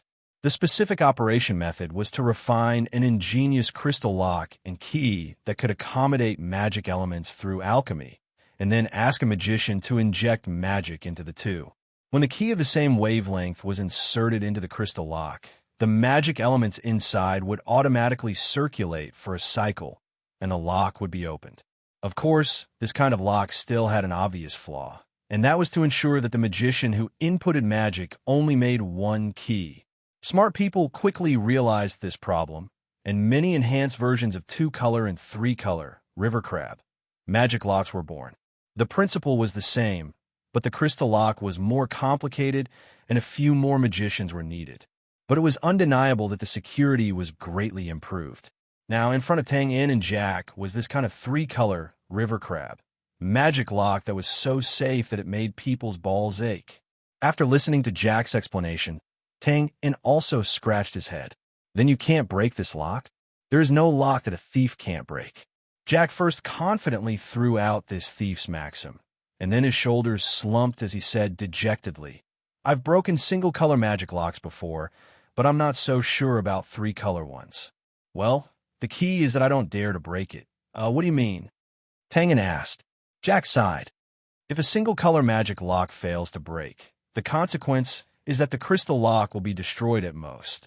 But if a three-color magic lock fails to break, the magic elements will conflict. According to the size of this crystal lock, it won't be a problem to blow it up. Tangan was also a little dumbfounded. Why does this sound a little like demoning? Then what do we do now? Go to the warehouse. Since there is a three-color magic lock here, it must be the same elsewhere. Jack rubbed his hands and gritted his teeth. Damn it, let's go all out, I'll try. How confident are you? 30%. TSK, TSK. Tang patted Jack's shoulder. Go ahead and break it. I'll watch from the side. Jack blinked his eyes and nodded his head heavily. He naturally understood what Tangan meant. The power of the tricolored magic lock needed no explanation. Once it failed to crack the lock, the people around it would not be spared. Tangan had said that he would watch him crack the code. Naturally, he wanted to stay and share the trials and tribulations with him. Jack reached out and untied the cowhide belt around his waist. With a clatter, he opened it, revealing a dazzling array of shiny items. Half-moon blades, small hammers, rope darts, small crossbows. There was a large pile of both well-known and unknown items. F***CK. Tang, and opened his mouth, not knowing what to say.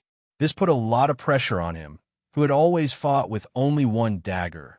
Red, blue, and yellow lights flickered in the crystal lock, and the mercury-like thing inside remained motionless.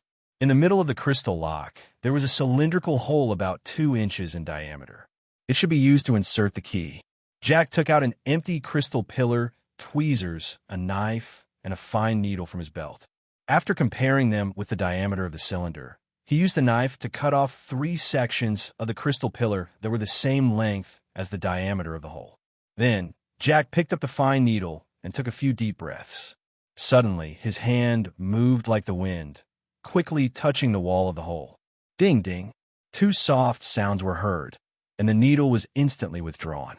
After the fine needle was withdrawn, the empty crystal pillar quickly sank into the hole with tweezers. Tangan and Jack opened their eyes wide and saw 2 small holes appear on the 2 sides of the cylindrical hole. The red mercury-like thing slowly seeped out and flowed into the empty crystal pillar little by little. Jack had already held his breath at this time, and there were faint traces of sweat on his forehead. However, the hand holding the tweezers was still very steady. In a few seconds, the red liquid on both sides silently blended together. Slowly, the entire circular red liquid began to slowly rotate. After fixing it, he gently took out the tweezers. It's done. Phew! Jack couldn't help but wipe the cold sweat on his head. At this time, Tangan also saw the knack. Jack's idea was to forcefully graft, using an empty crystal pillar to connect the liquid on both sides into a ring. This way, although the liquid containing magic elements was a little less, it was still enough to activate the mechanism. It was a good start. Tangan and Jack both took a deep breath. Without much rest, Jack took advantage of his good condition and picked up the fine needle again. Ding, ding. This time, the hole pierced by the fine needle was slightly larger than the last time, and the flow of the blue liquid was also a little faster. The liquid on both sides was still silently blending in the middle of the crystal tube. The blue circular liquid also began to rotate. Because the speed was faster, it soon caught up with the speed of the red liquid. The opening of the magic lock required the 3 magic powers to rotate at the same speed, so the third time would be more critical and more difficult. Jack didn't celebrate this time. He stared at the speed of the red and blue liquid without blinking. He moved like lightning. Ding, ding. Not good. As soon as he moved, Jack exclaimed, It's too heavy. F***CK.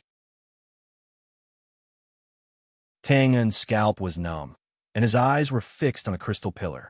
The yellow liquid on both sides began to seep in, and it could be vaguely seen that the speed on the left was slightly faster than the right. The hole on the left was a little bigger. In fact, the so-called bigger was just a difference of a few millimeters, but this small difference was undoubtedly fatal. It will explode. It's possible. Are you sure? 50%. I'll bet. I'll bet. In less than 3 seconds, the conversation ended. The yellow liquid moved forward little by little. Tangen had never felt that time passed so slowly. Jack was also in a bad mood now. It could be said that he was both shocked and regretful. He was shocked because of the dangerous situation at hand, and regretful because of the mistake just now. If only I was more cautious. Focus. A clear shout. It was Tangen who saw that Jack was a little distracted, so he reminded him. Jack instantly came back to his senses and looked at the tweezers in his hand. Cold sweat dripped down. At this time, the yellow liquid on the left finally crossed the middle line. It's here. Tangen and Jack held their breaths at the same time. The liquid on both sides mixed, and a ripple appeared. Hiss! Tangen seemed to hear a slight wind, and he saw a white line spreading from the left crystal pillar. F***CK. It's going to crack? Under the two's trembling gaze, the white line stopped abruptly in the middle of the crystal pillar. Before the two of them could heave a sigh of relief, another ripple appeared. Hiss! The white line once again moved forward to the remaining 1/3 of its length. Another ripple arrived. Hiss! The white line once again moved forward by 1/3, and there was only about 1 centimeter left before it penetrated the entire crystal pillar. Tangen and Jack couldn't help but lean forward and stare blankly at the yellow liquid that began to move. Hiss! The hair-raising sound was heard again. Tangen felt as if his heart had fallen into a bottomless ice cave, and it was ice cold. Then the metal door in front suddenly moved. This F***CK. Tangen suddenly jumped. What's the sound of the door opening? You scare me to death. It turned out that the last hiss was the sound of the metal door sliding open. Tangen's heart was filled with the joy of surviving a disaster. Hey, you're quite calm, kid.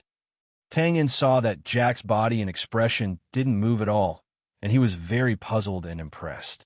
After a while, Jack's neck turned bit by bit, as if it was installed with a rotating shaft. He didn't know whether to laugh or cry. Help me, my hand is frozen. Author's note, 2 things. 1. Bow to thank the reader for the tips of Immortusai Unreliable Milk Cow, How to Weave Ink, and continue writing this feeling.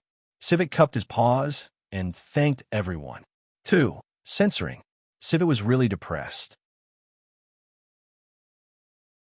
He wrote about fantasy worlds, so why was he being censored? This was the second time. After Civic's research, he found that the problem was with the tricolored river crab, magic lock. Cough, cough, he was speechless.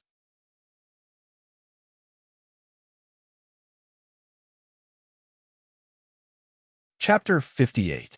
After fixing the crystal pillar that was on the verge of shattering, Tangen and Jack both let out a long sigh of relief. Damn it. I will never touch anything related to magic again. Jack kept shaking his wrist and swore.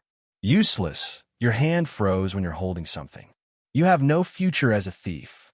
Tangen expressed his dissatisfaction with Jack for scaring him just now. Damn it. You want to try holding it? Jack immediately jumped at the mention of embarrassing things. I can't be bothered with you. Tangen lifted his foot and walked into the passage behind the metal door. Hey, wait for me. Jack hurriedly wrapped his leather belt around his waist and chased after him. Behind the metal door was a spacious slope. The crystal at the top illuminated the reliefs on the bluestone walls on both sides. Jack was busy studying whether there were any traps, so Tangen could only look at these reliefs in boredom. The background of the reliefs was mostly at sea. The content was nothing more than warships shooting at each other in close combat boarding the ships. The result of the war was always the victory of the ship with the shape of an anchor. That anchor was the symbol of the Aston family. Oh, he really was a pirate. Looking at a relief sculpture of a warship in the shape of an anchor dragging a merchant ship back home, Tangen could not help but mutter to himself. Strange, there are no traps here. Jack frowned and said after studying for a while. Tangen rolled his eyes. You're a thief, aren't you? Isn't it good that there are no traps? It's not normal. These nobles are all like misers. They can't wait to lock up every single gold coin. Could it be that they're too trusting of a magic lock? Why do you care so much? Let's go, we don't have much time. It was no wonder that Tang In was so anxious. The gray-clothed man found 5 thieves to take care of the various secret passages in the castle. But at the same time, there was a problem. If one person failed, it would inevitably affect the others. The slope gradually slowed down. After walking for a few minutes, a dim, arched passage appeared in front of them. After checking for a while and finding no problems, the two of them stepped into the passage without hesitation. Who knew that after taking a few steps, suddenly, rumble, their eyes lit up. Tang In and Jack turned around in shock, only to see that their path had been blocked by a stone door. Jack quickly rushed to the front of the stone door, looked around, and heaved a sigh of relief. This is a trapdoor. It's only used to seal the road. We just need to find the switch. Oh, why are you dragging me? Following Tang In's finger, Jack turned his head and saw a big guy in heavy armor and holding a huge sword slowly standing up at the front of the passage. Hiss! When the big guy fully armed to the teeth stood up, Tang In sucked in a breath of cold air. It was like a mini tank. This is... Jack looked as if he had seen a ghost. Boom, boom, boom. The big guy took 3 steps forward like thunder, and a low, muffled voice came out. Password. Jack suddenly howled miserably. This is a mechanical puppet. God, wasn't this thing supposed to be extinct? Which bastard dug it out? Mechanical puppet? What's that? Tang In asked in surprise. Password. The low, muffled voice came out again. There's no time to explain. Remember, don't take it head on. If you could dodge, dodge. Jack said anxiously. Do I need you to tell me that? Looking at the huge sword that was as tall as a person, Tang In swallowed hard. If he took a hit from this thing, how could he survive? Password. Open sesame. You know the password? Jack looked at Tang In blankly. Password error. Determined as intruder. Attack. The mechanical puppet obviously couldn't understand Tang In's nonsensical prank and slowly raised its heavy sword. Boom, boom, boom. The mechanical puppet that was as big as a tank took a few big steps and arrived in front of Tang In and slashed down with its sword. Damn, why is it me? Tang In rolled to the side with endless resentment. Boom. A deep pit was suddenly formed on the smooth limestone floor. Chance. Tang In looked at the mechanical puppet that was half exposed in front of him and subconsciously raised his dagger. Where should I stab? The mechanical suit puppet took a step forward and swept its great sword horizontally. The depressed twain could only roll out once more. Ding, ding, ding. 3 half-moon blades bypassed the huge sword, passed through the iron mask, and accurately hit the mechanical puppet's crystal eyes. However, the half-moon blades were deflected. Damn, how do I fight this? The mechanical puppet didn't seem to feel anything and continued to chase after Tang In with its huge sword. Ding, ding, ding. Jack's hand moved like the wind, and the darts hit the predetermined target from various angles. Knees, shoulders, armpits, neck. In just a short while, Jack tried all kinds of idle points. Naturally, there was no effect at all, and the mechanical puppet didn't even look at him. Obviously, its first target was Tang In, who answered the password wrong. Tang In also realized this problem at this time, and couldn't help but curse his bad luck. Damn, my mouth is cheap. Think of a way, Jack. Tang In gloomily passed through the mechanical puppet's legs and avoided the head-on slash. I don't have any way. This thing hasn't appeared for almost 1,000 years. I've only heard of such a thing. Well, the mechanical puppet is more cumbersome. See if you can trip it and make it unable to get up. Trip? Aren't you kidding me? Tang In looked at the marionette's steel legs, which were as thick as pillars, and rubbed his nose gloomily. For the first time, Tang In felt that in the face of absolute power, everything was fleeting clouds. The mechanical puppet came and went with the same few moves, straight slashes, sweeping, downward slashes. It didn't need magic, nor did it need Do Chi. It was just a pure suppression of power, but it was this kind of crude attack method that made him unable to do anything. Fortunately, although the mechanical puppet was strong, its speed was not very fast, and Tangan didn't feel any pressure to dodge now. Arthur, lured over here. Tangan turned his head and saw Jack making a simple tripping rope with a rope dart on the side of the open space. Boom! Tangan's figure suddenly flashed like a ghost, dodging the giant sword slash, directly cut in front of the mechanical puppet, and kicked its steel calf. Clang! With the help of the rebound, his figure shot out like an arrow. Damn! Tang-in felt his right leg go numb, and he almost lost his consciousness. Boom, boom, boom. The mechanical puppet strode over. Fall! Jack shouted. Chi! The fixed rope dart was easily kicked off like a grass stalk and wrapped around the mechanical puppet's thigh. F***CK. Twain covered his face. This was too F***king perverted. The mechanical puppet dragged the rope dart and still ran straight towards Tang-in. Damn, fall for me. Jack was furious, and he pounced, pulling the rope, and stood firmly with his legs. The mechanical puppet paused for a moment, and then Jack was dragged forward involuntarily. He stumbled and was really in a sorry state. Let go. Tang-in went straight for the mechanical puppet at this time. Within a range of 2 meters, the giant sword slashed down. Tang-in's body suddenly stopped, as if there was no inertia, and stopped outside the slash range. The giant sword fell to the ground, and Tang-in dragged a trail of afterimages, running along the broad and thick back of the sword to the mechanical puppet's arm. He shouted, "Rope dart!" Oh! Jack subconsciously threw the rope dart in his hand. Damn! Tang-in tilted his head, and the rhombus-shaped dart slid past his ear. Can't you throw the other end of the rope over? My mistake, my mistake. Jack laughed and raised his hand. At this time, Tang-in didn't care about settling the score with him and reached out to grab the rope. His body jumped, and he dodged the giant palm. His toes tapped lightly, and his body, like a swimming dragon, circled around the giant arm 3 times and fixed the rope on it. At this time, one end of the rope dart was connected to the mechanical puppet's calf, and the other end was connected to the giant arm. After doing all this, Tang-in jumped in front of the mechanical puppet. Seeing that the intruder was in front of it, the mechanical puppet naturally raised its heavy sword. Tuck! The rope dart was pulled taut, and the mechanical puppet's right calf was suddenly pulled up. Bang! The rope dart was pulled taut, and the mechanical puppet's huge body swayed. Boom!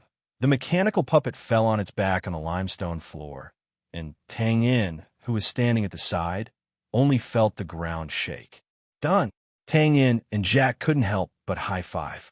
The only force that could knock down this big guy was probably the mechanical puppet itself. Ka. What? Tang-in and Jack looked in shock at the mechanical puppet that fell on the ground, and it actually slowly got up again. F***CK. Are you trying to let me live? Boom!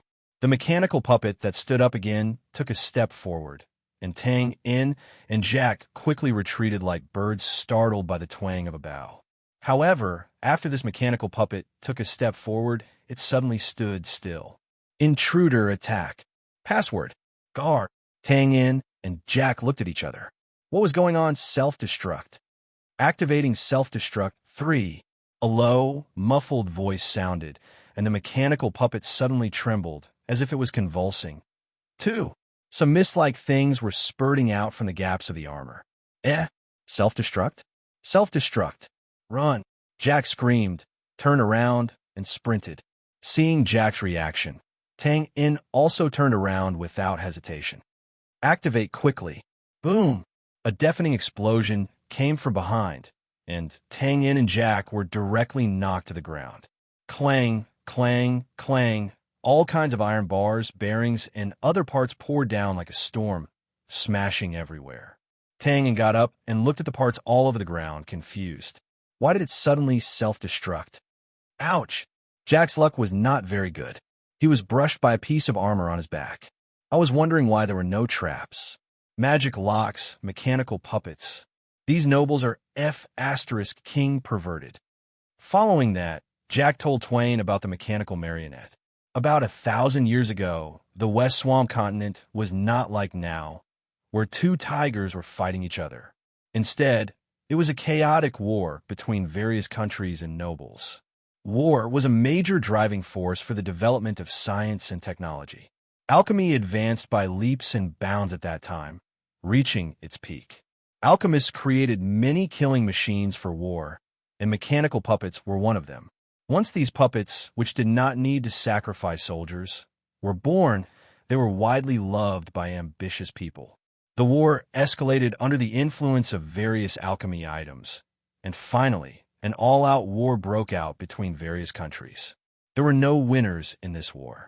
Every country suffered heavy casualties, and their populations plummeted to the lowest point in history. The people were full of complaints.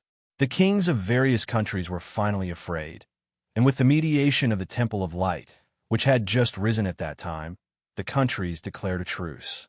They also destroyed all kinds of alchemy items and alchemy books. The mechanical puppets, which were the main force of the battlefield, were naturally destroyed collectively. Alchemy seemed to have regressed to its primitive state. I don't know where the Austen family found this mechanical puppet, but this thing has been damaged for a long time, and there's no way to repair it. It must have hit something when it fell and exploded. Jack finally voiced out his opinion. Jack's judgment was mostly correct. As mentioned before, the Austen family was originally a pirate. This puppet was picked up when they were salvaging a sunken ship at the bottom of the sea. After a simple test, and finding that it could still be used, Count Austen was overjoyed and placed it in this secret passage to guard it. Although the outer armor had been changed, it was still an antique, so after a fall, it was decisively broken. Of course, this had nothing to do with Tang, In, and the rest. Jack found a valve at the end of the passage. After pulling it, the stone doors on both sides opened. 3,000 chapters. Tomorrow is the last day of the new book. Please bookmark and recommend.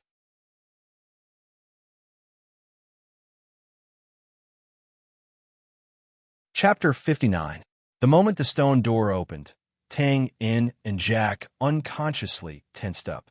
Magical locks, mechanical puppets. Their vigilance towards this secret passage had risen to the extreme. The light was so bright that they couldn't help but cover their eyes.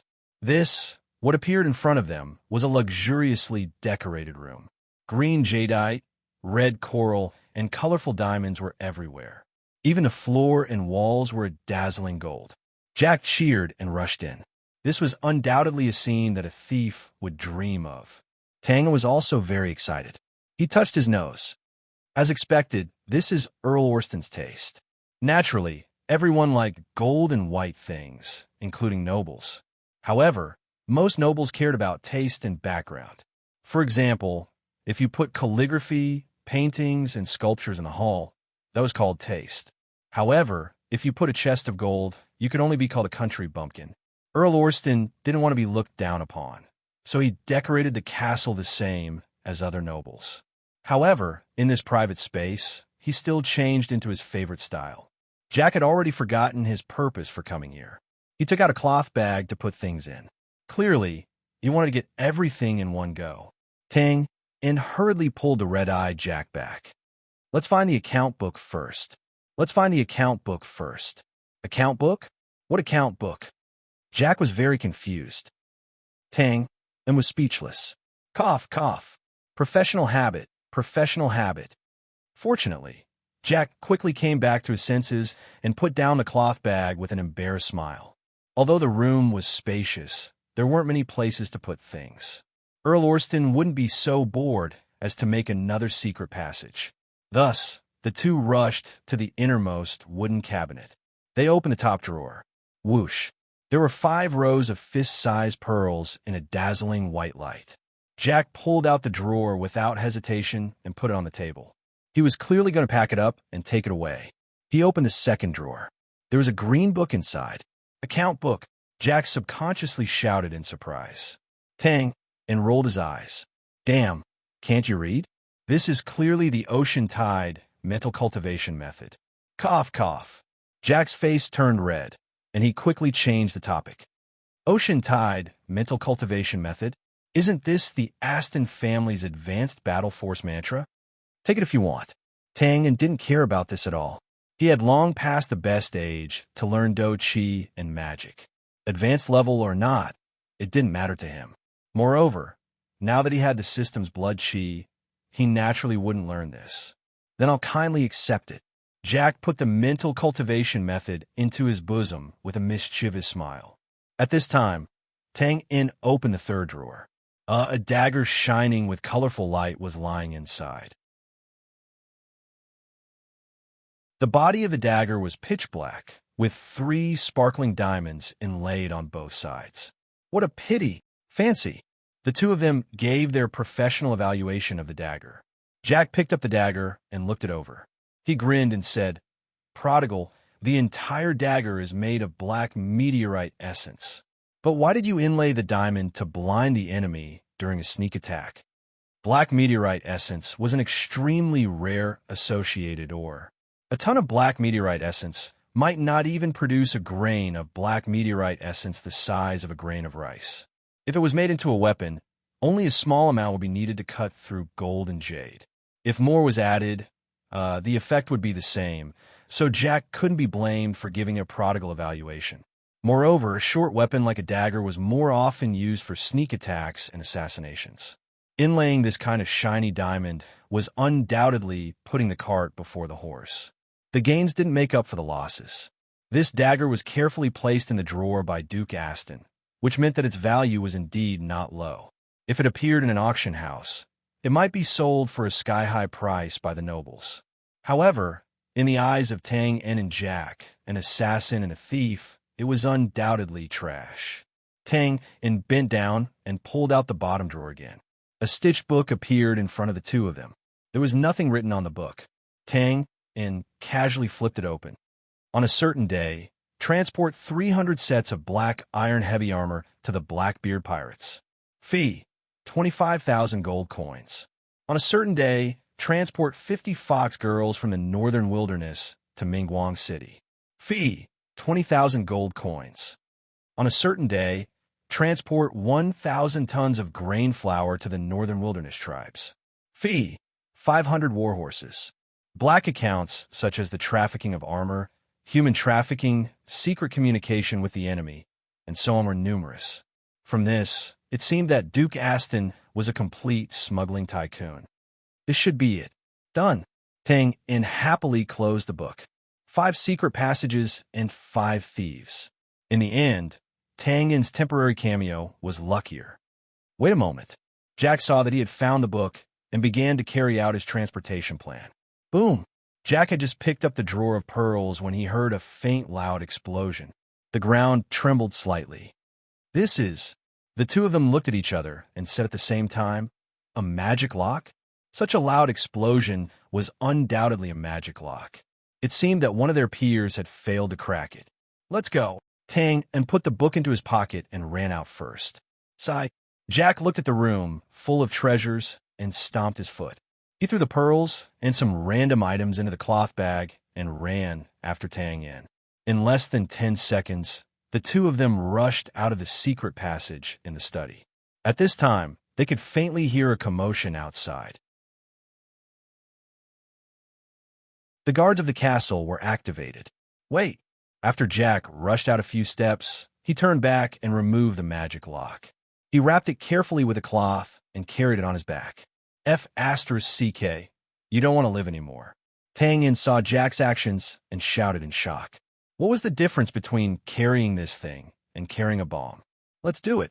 It might be useful at a critical moment. Time was tight, so Tang In couldn't say much. He opened the door and rushed out. In the night, the tilting tower in the southeast direction had become a broken tower. It was flashing with fire and emitting thick black smoke. With such power, there was no need to think about it to determine that their thief companion was dead meat. "Who are you? Catch them."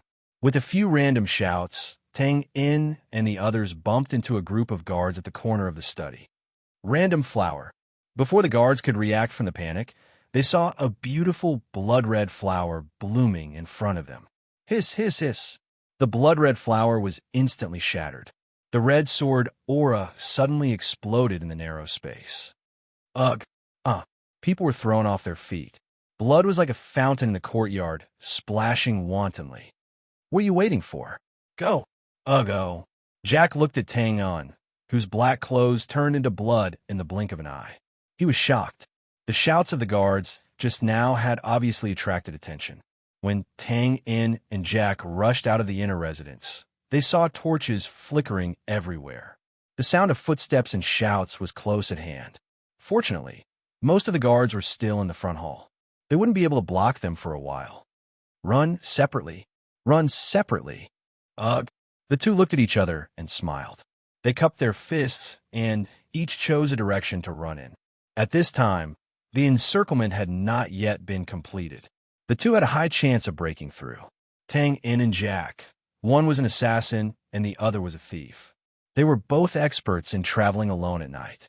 Running separately could disperse the encirclement of the guards and better utilize their own strengths. Tang-in chose the front hall. First, he had been here before and was more familiar with it. Second, although there were a large number of guards rushing over, as long as he broke through, he could blend in with the guests.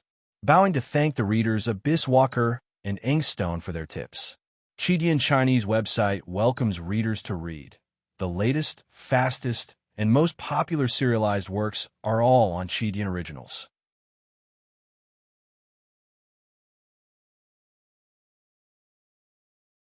Chapter 60. The lights in Austin Castle flickered, and the silhouettes of people hurried about like a lion that had just woken up and was hunting its prey. A group of guards quickly went around the circular arch door and saw someone who was also dressed as a guard searching for something in the shadows of the corner. When the guard saw the group, he raised his hand and pointed to the north. Quick, quick, the thief is heading towards the inner residence. Go. Brother, what are you doing here? The thief left something behind when he met our group and ran away. The others have already caught up. You guys should hurry over and help. I'll find the item and chase after you guys. Okay, let's go, brothers. Seeing the group of guards rushing in the direction pointed out, the guard let out a light sigh and raised his head to reveal an eye-catching aquiline nose. It was Tang-in. Even though he had expected that the path to the front hall would be very difficult, Tang-in still underestimated the strength of the guards in a noble's castle. He had already encountered at least a dozen small groups like the one he had just encountered. At first, Tang-in relied on his super-fast speed and ruthless attacks to swiftly and violently break through 3 waves of guards. However, the small teams behind him were still rushing over, one after another. They could not break through, and there was no end to killing. Thus, Tang-in had an idea. He knocked out a guard and changed into his uniform. The darkness of the night allowed him to successfully sneak his way to the circular arched door where he had killed the northern wolfhound. The circular arched door was considered a junction between the front of the castle and the inner residence. If he could break through here, his chances of sneaking into the front hall would be much higher. Tang-in did not dare to hesitate and quickly passed through the circular arched door. Unexpectedly, just as he stepped into the corridor behind him, "Hey, why are you coming to the front?" Quickly searched the back. A person who looked like a butler was standing at the end of the corridor, commanding the guards. When he looked up, he saw Tang-in walking in the opposite direction. 3 lotus roots floating in the jade pond. How can a raft be considered? Tang-in muttered a few words and quickly walked forward. Wow, what? The butler was obviously stunned. Wait, which group are you from? Stop. Someone whoosh. Tang-in, who was walking briskly, suddenly pounced on the butler like a gust of wind. A red line flashed in front of the butler, and their figures instantly intertwined as they rushed straight to the garden in front. Huff! The butler subconsciously covered his neck. His fingers were wet, and when he put them in front of his eyes, they were covered in blood. Plop! He fell on his back. The kill happened in an instant. It was only after the butler fell to the ground that the guards at the side reacted. Third butler, Motherf *Cur Chase. Go around and block the front. The garden near the front hall was huge, and there were all kinds of strange flowers, herbs, and fruits.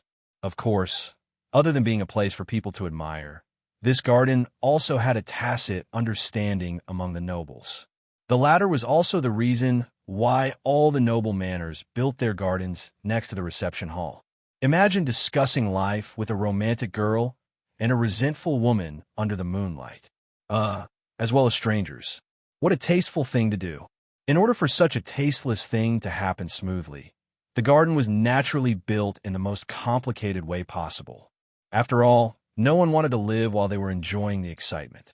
Such an environment was undoubtedly the favorite of assassins in the era of cold weapons. After Tang rushed into the garden, he disappeared without a trace. Everyone split up in search. Be alert. Don't hold back if you encounter him. Kill him directly. A person who looked like a captain fiercely ordered. Yes. The crowd spread out and began to comb through the entire garden.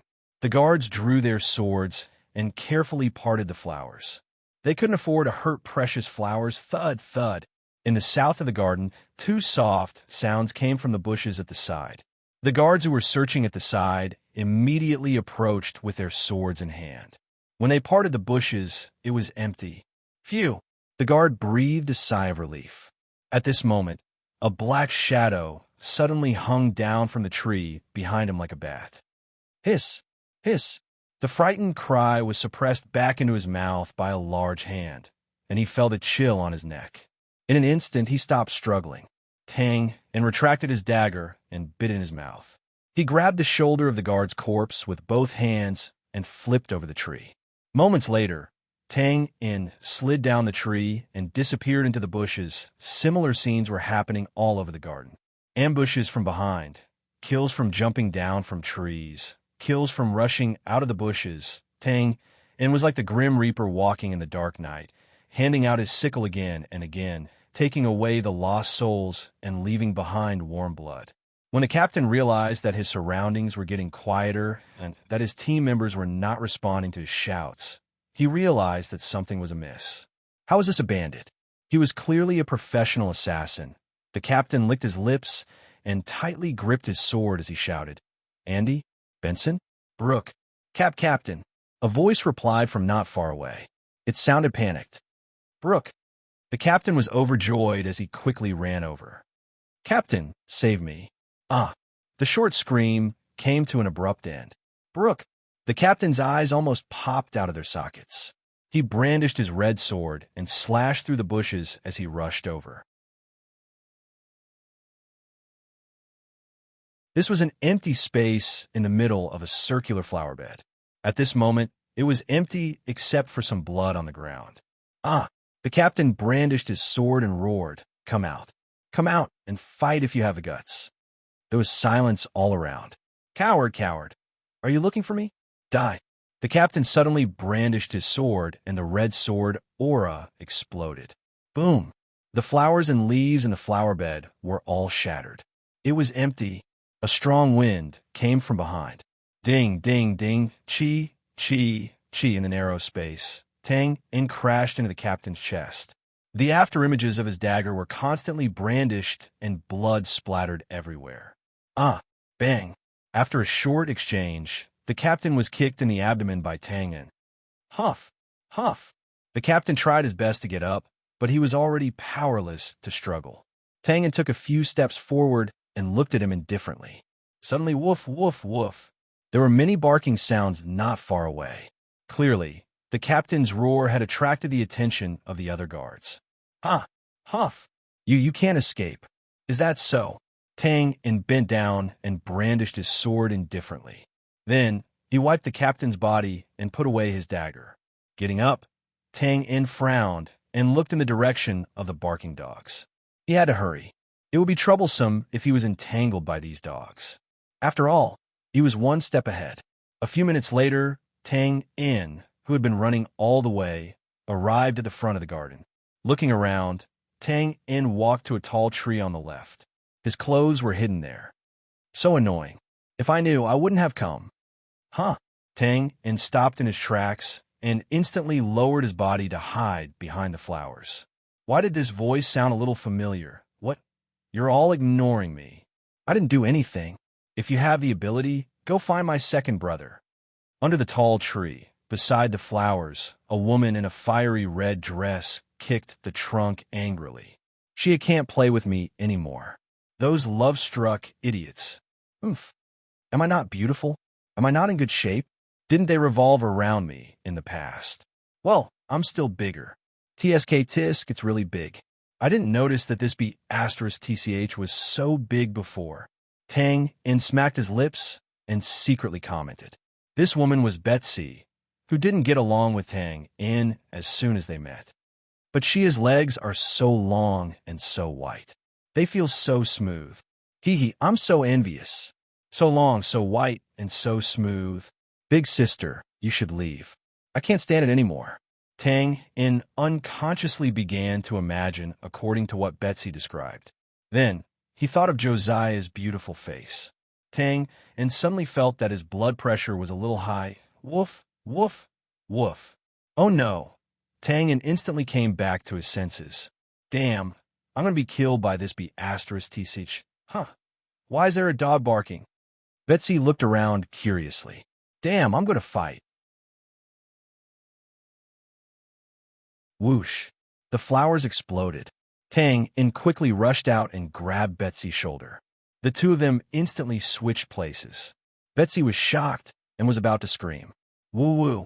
Betsy only felt that her lips were covered by something soft. Before she could struggle, Tang In held the back of her head with one hand and pressed the other under her ear. Betsy immediately fainted. Search carefully. That damn thief is definitely in this area. You go over there, you go over there. Ugh. Boss, do we still search this area? Smack. The guard's head was hit. Search my ass. Do you want to die? Search this area at this time. Go over there. We'll search this area later. Oh, Smack still looking? Be careful. After a moment, Tang In raised his head and looked around. He let out a long breath and put down Betsy in front of him. He smacked his lips. It's a little sweet. Why is there a smell of blood? Tang In touched his lips and saw a few streaks of blood on his fingers. He was speechless. Damn, you're good. I didn't get hurt on the way here. The raccoon is on the Sanjiang River. Readers, if you have votes, please vote for me. Thank you. 3 lotus roots floating on the jade pond. The raft can be thought of. Do you understand? I saw the raccoon from Mr. Banana, huh? Chidian. Com welcomes readers to visit and read our latest, fastest, and hottest serialized works on Chidian Originals.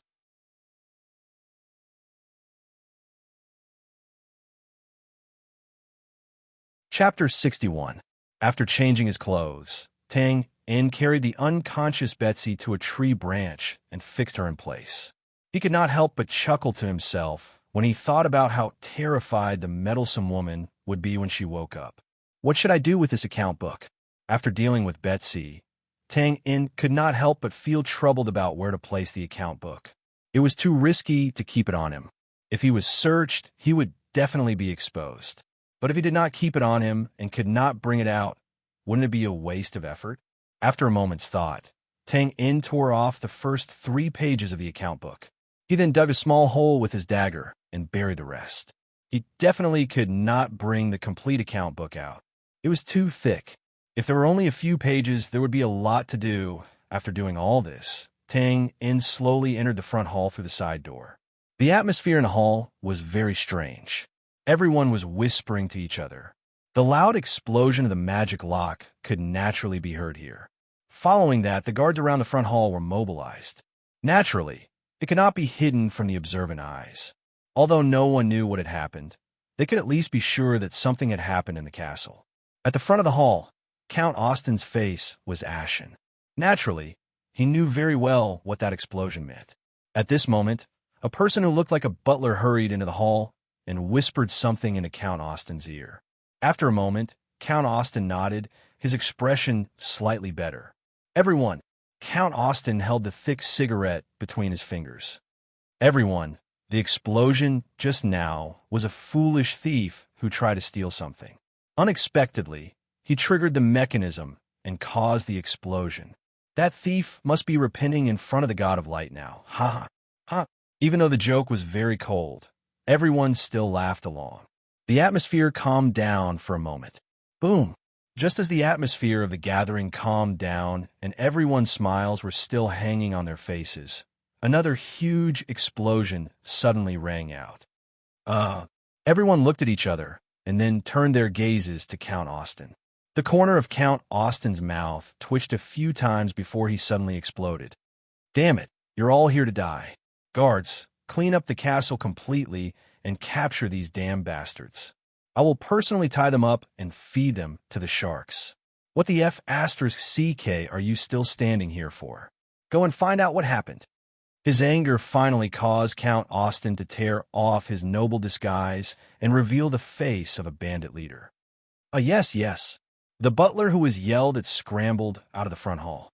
Tang Yin's heart skipped a beat when he heard the explosion. Jack was carrying a magic lock on his back. He wondered if the explosion had anything to do with him. At this moment, everyone in the hall knew that something was wrong. The first explosion was the work of a thief, and the second explosion was also the work of a thief. Since when did the noble's castle become a paradise for thieves? Do you think the Royal Alliance has made a move on Count Austen? A noble beside Tang Yin guessed softly. It can't be. This is too crazy. It's hard to say. Those guys have already been blinded by benefits. What can they not do? But this is a noble's castle. How can they attack it openly? That would provoke a chaotic battle between the nobles. Then why do you think there was an explosion just now? Just as everyone was whispering, another person who looked like a butler quickly ran into the hall. He looked flustered and almost tripped when he entered. Everyone looked at each other. This situation was not good, as expected. After the butler said something in a low voice, Count Austen stood up abruptly, his expression changing drastically. What did you say? His tone was filled with disbelief. The butler could only bend over and repeat himself. Boom! Count Austen smashed the chair with his palm. His expression looked like he wanted to devour someone. Pass down my orders. Lock the door and raise the crossbows. The castle will enter a state of alert. Mobilize the guards to watch the front hall. No one is allowed to leave. If anything happens, kill them without mercy. Yes. The butler accepted the order and left in a hurry. Whoosh! Since Count Austen did not try to hide his words, everyone in the hall heard him clearly. Instantly, there was an uproar. The crowd was furious. Boom! An exquisitely decorated vase in the corner was destroyed by Count Austen's blue chi. The hall immediately fell silent. Everyone, I lost something important in the castle. The thief might be here now, so I can only trouble you to not move around casually for the time being. Once the matter is investigated, I will personally apologize. Of course, if anyone is unwilling to listen, then don't blame me for turning my back on you. After saying this, Count Austen hurriedly left the hall. At this moment, a few groups of guards appeared at the entrance of the hall. They held long swords in their hands and were ready for battle. How can this be? How can he hold a banquet like this? Why isn't he letting people leave? This Count Austen is too overbearing. What do you think Count Austen lost? It's obvious that he's in a mess. The hall was in an uproar. Some were denouncing Count Austen. Some were guessing what the Austen family had lost, and some were gloating. However, no one stood out forcefully and said that they wanted to leave. Everyone was smart and knew that there was no point in reasoning with an anxious pirate. Tang Yin knew that the matter had been exposed. Count Austen had hurriedly left, so he must have gone to the study to confirm. He had to quickly deal with the account book in his arms. Where did he hide it? The bottom of his shoes? In his underwear? That's not safe. In the beginning, Tang Yin still had some hope. There were many nobles here, so Count Austen might not dare to do something as extreme as a body search. After all, that was very rude. However, after a short interaction, Tang Yin was almost certain that if the vulgar Count Austen had any suspicions, he would definitely ask for a body search without any hesitation. What part of the body can't be searched? Tang Yin fell into deep thought. Wow, Madam West, your pearl necklace is so beautiful. Is it? Thank you. My husband bought it for me from an auction. I heard that it was chosen from thousands of pearls. However, I feel that these pearls are too big and heavy to wear. Oh, Madam Megan, your dress is also very beautiful. Is it? Thank you. I just wore it casually. If Madam West likes it, you can go to Clover Clothing Shop. However, if you want to buy something like mine, you might need to make an appointment a month in advance. What was happening in Aston Castle was no doubt important. The men in the hall were discussing heatedly, but the ladies were not interested. They were always interested in clothes, cosmetics, and the like. Dress? Women? Tang En's eyes lit up as he was enlightened. Right, his thoughts had gone astray. He was always thinking about how to get the account book out, but he didn't think about getting someone else to do it. If there was something that Count Aston did not dare to search, it was undoubtedly a woman's body. Not to mention a noble. Even a normal man would not tolerate his woman being searched naked by an outsider. It was not only a matter of face, but also a matter of dignity and honor. Tang En looked around and quickly determined his target, Josiah. The reason was simple. He knew Josiah in the hall, and he had sent Josiah home before, so he knew his address. After leaving the noble's castle, he would know where to go to get the account book. Josiah was wearing a light-colored pleated dress that dragged the floor. Because of the silver hoops inside, it looked fluffy. She was looking around as if she was looking for someone. Looking for Betsy? Ha! She's lying on the tree. Tang En walked over casually and tiptoed. Aya! Josiah could not help but stagger because her skirt was stepped on. I'm sorry. I'm so sorry. Tang En apologized in surprise. He took out a white handkerchief from his chest and bent down to wipe his skirt. No need, sir. It's fine. Josiah quickly pressed down on her skirt. I'm so sorry. I'm so sorry. I was thinking about something, so... It's fine, sir. You've already apologized, haven't you? Josiah smiled politely and turned to leave. Done. Tang En snapped his fingers. He had already stuffed the 3 pages of the account book into the gap between the silver hoops and the skirt. But it was a bit of pity. If he had pulled it higher, he would have been able to see a lot of white. 1. Bow to thank the readers, Dangle Weirdo, and Ladder Cloud Zone for their tips. 2. Do you have a bookmark and recommendation ticket? I'll exchange it with you at midnight, carrot carrot.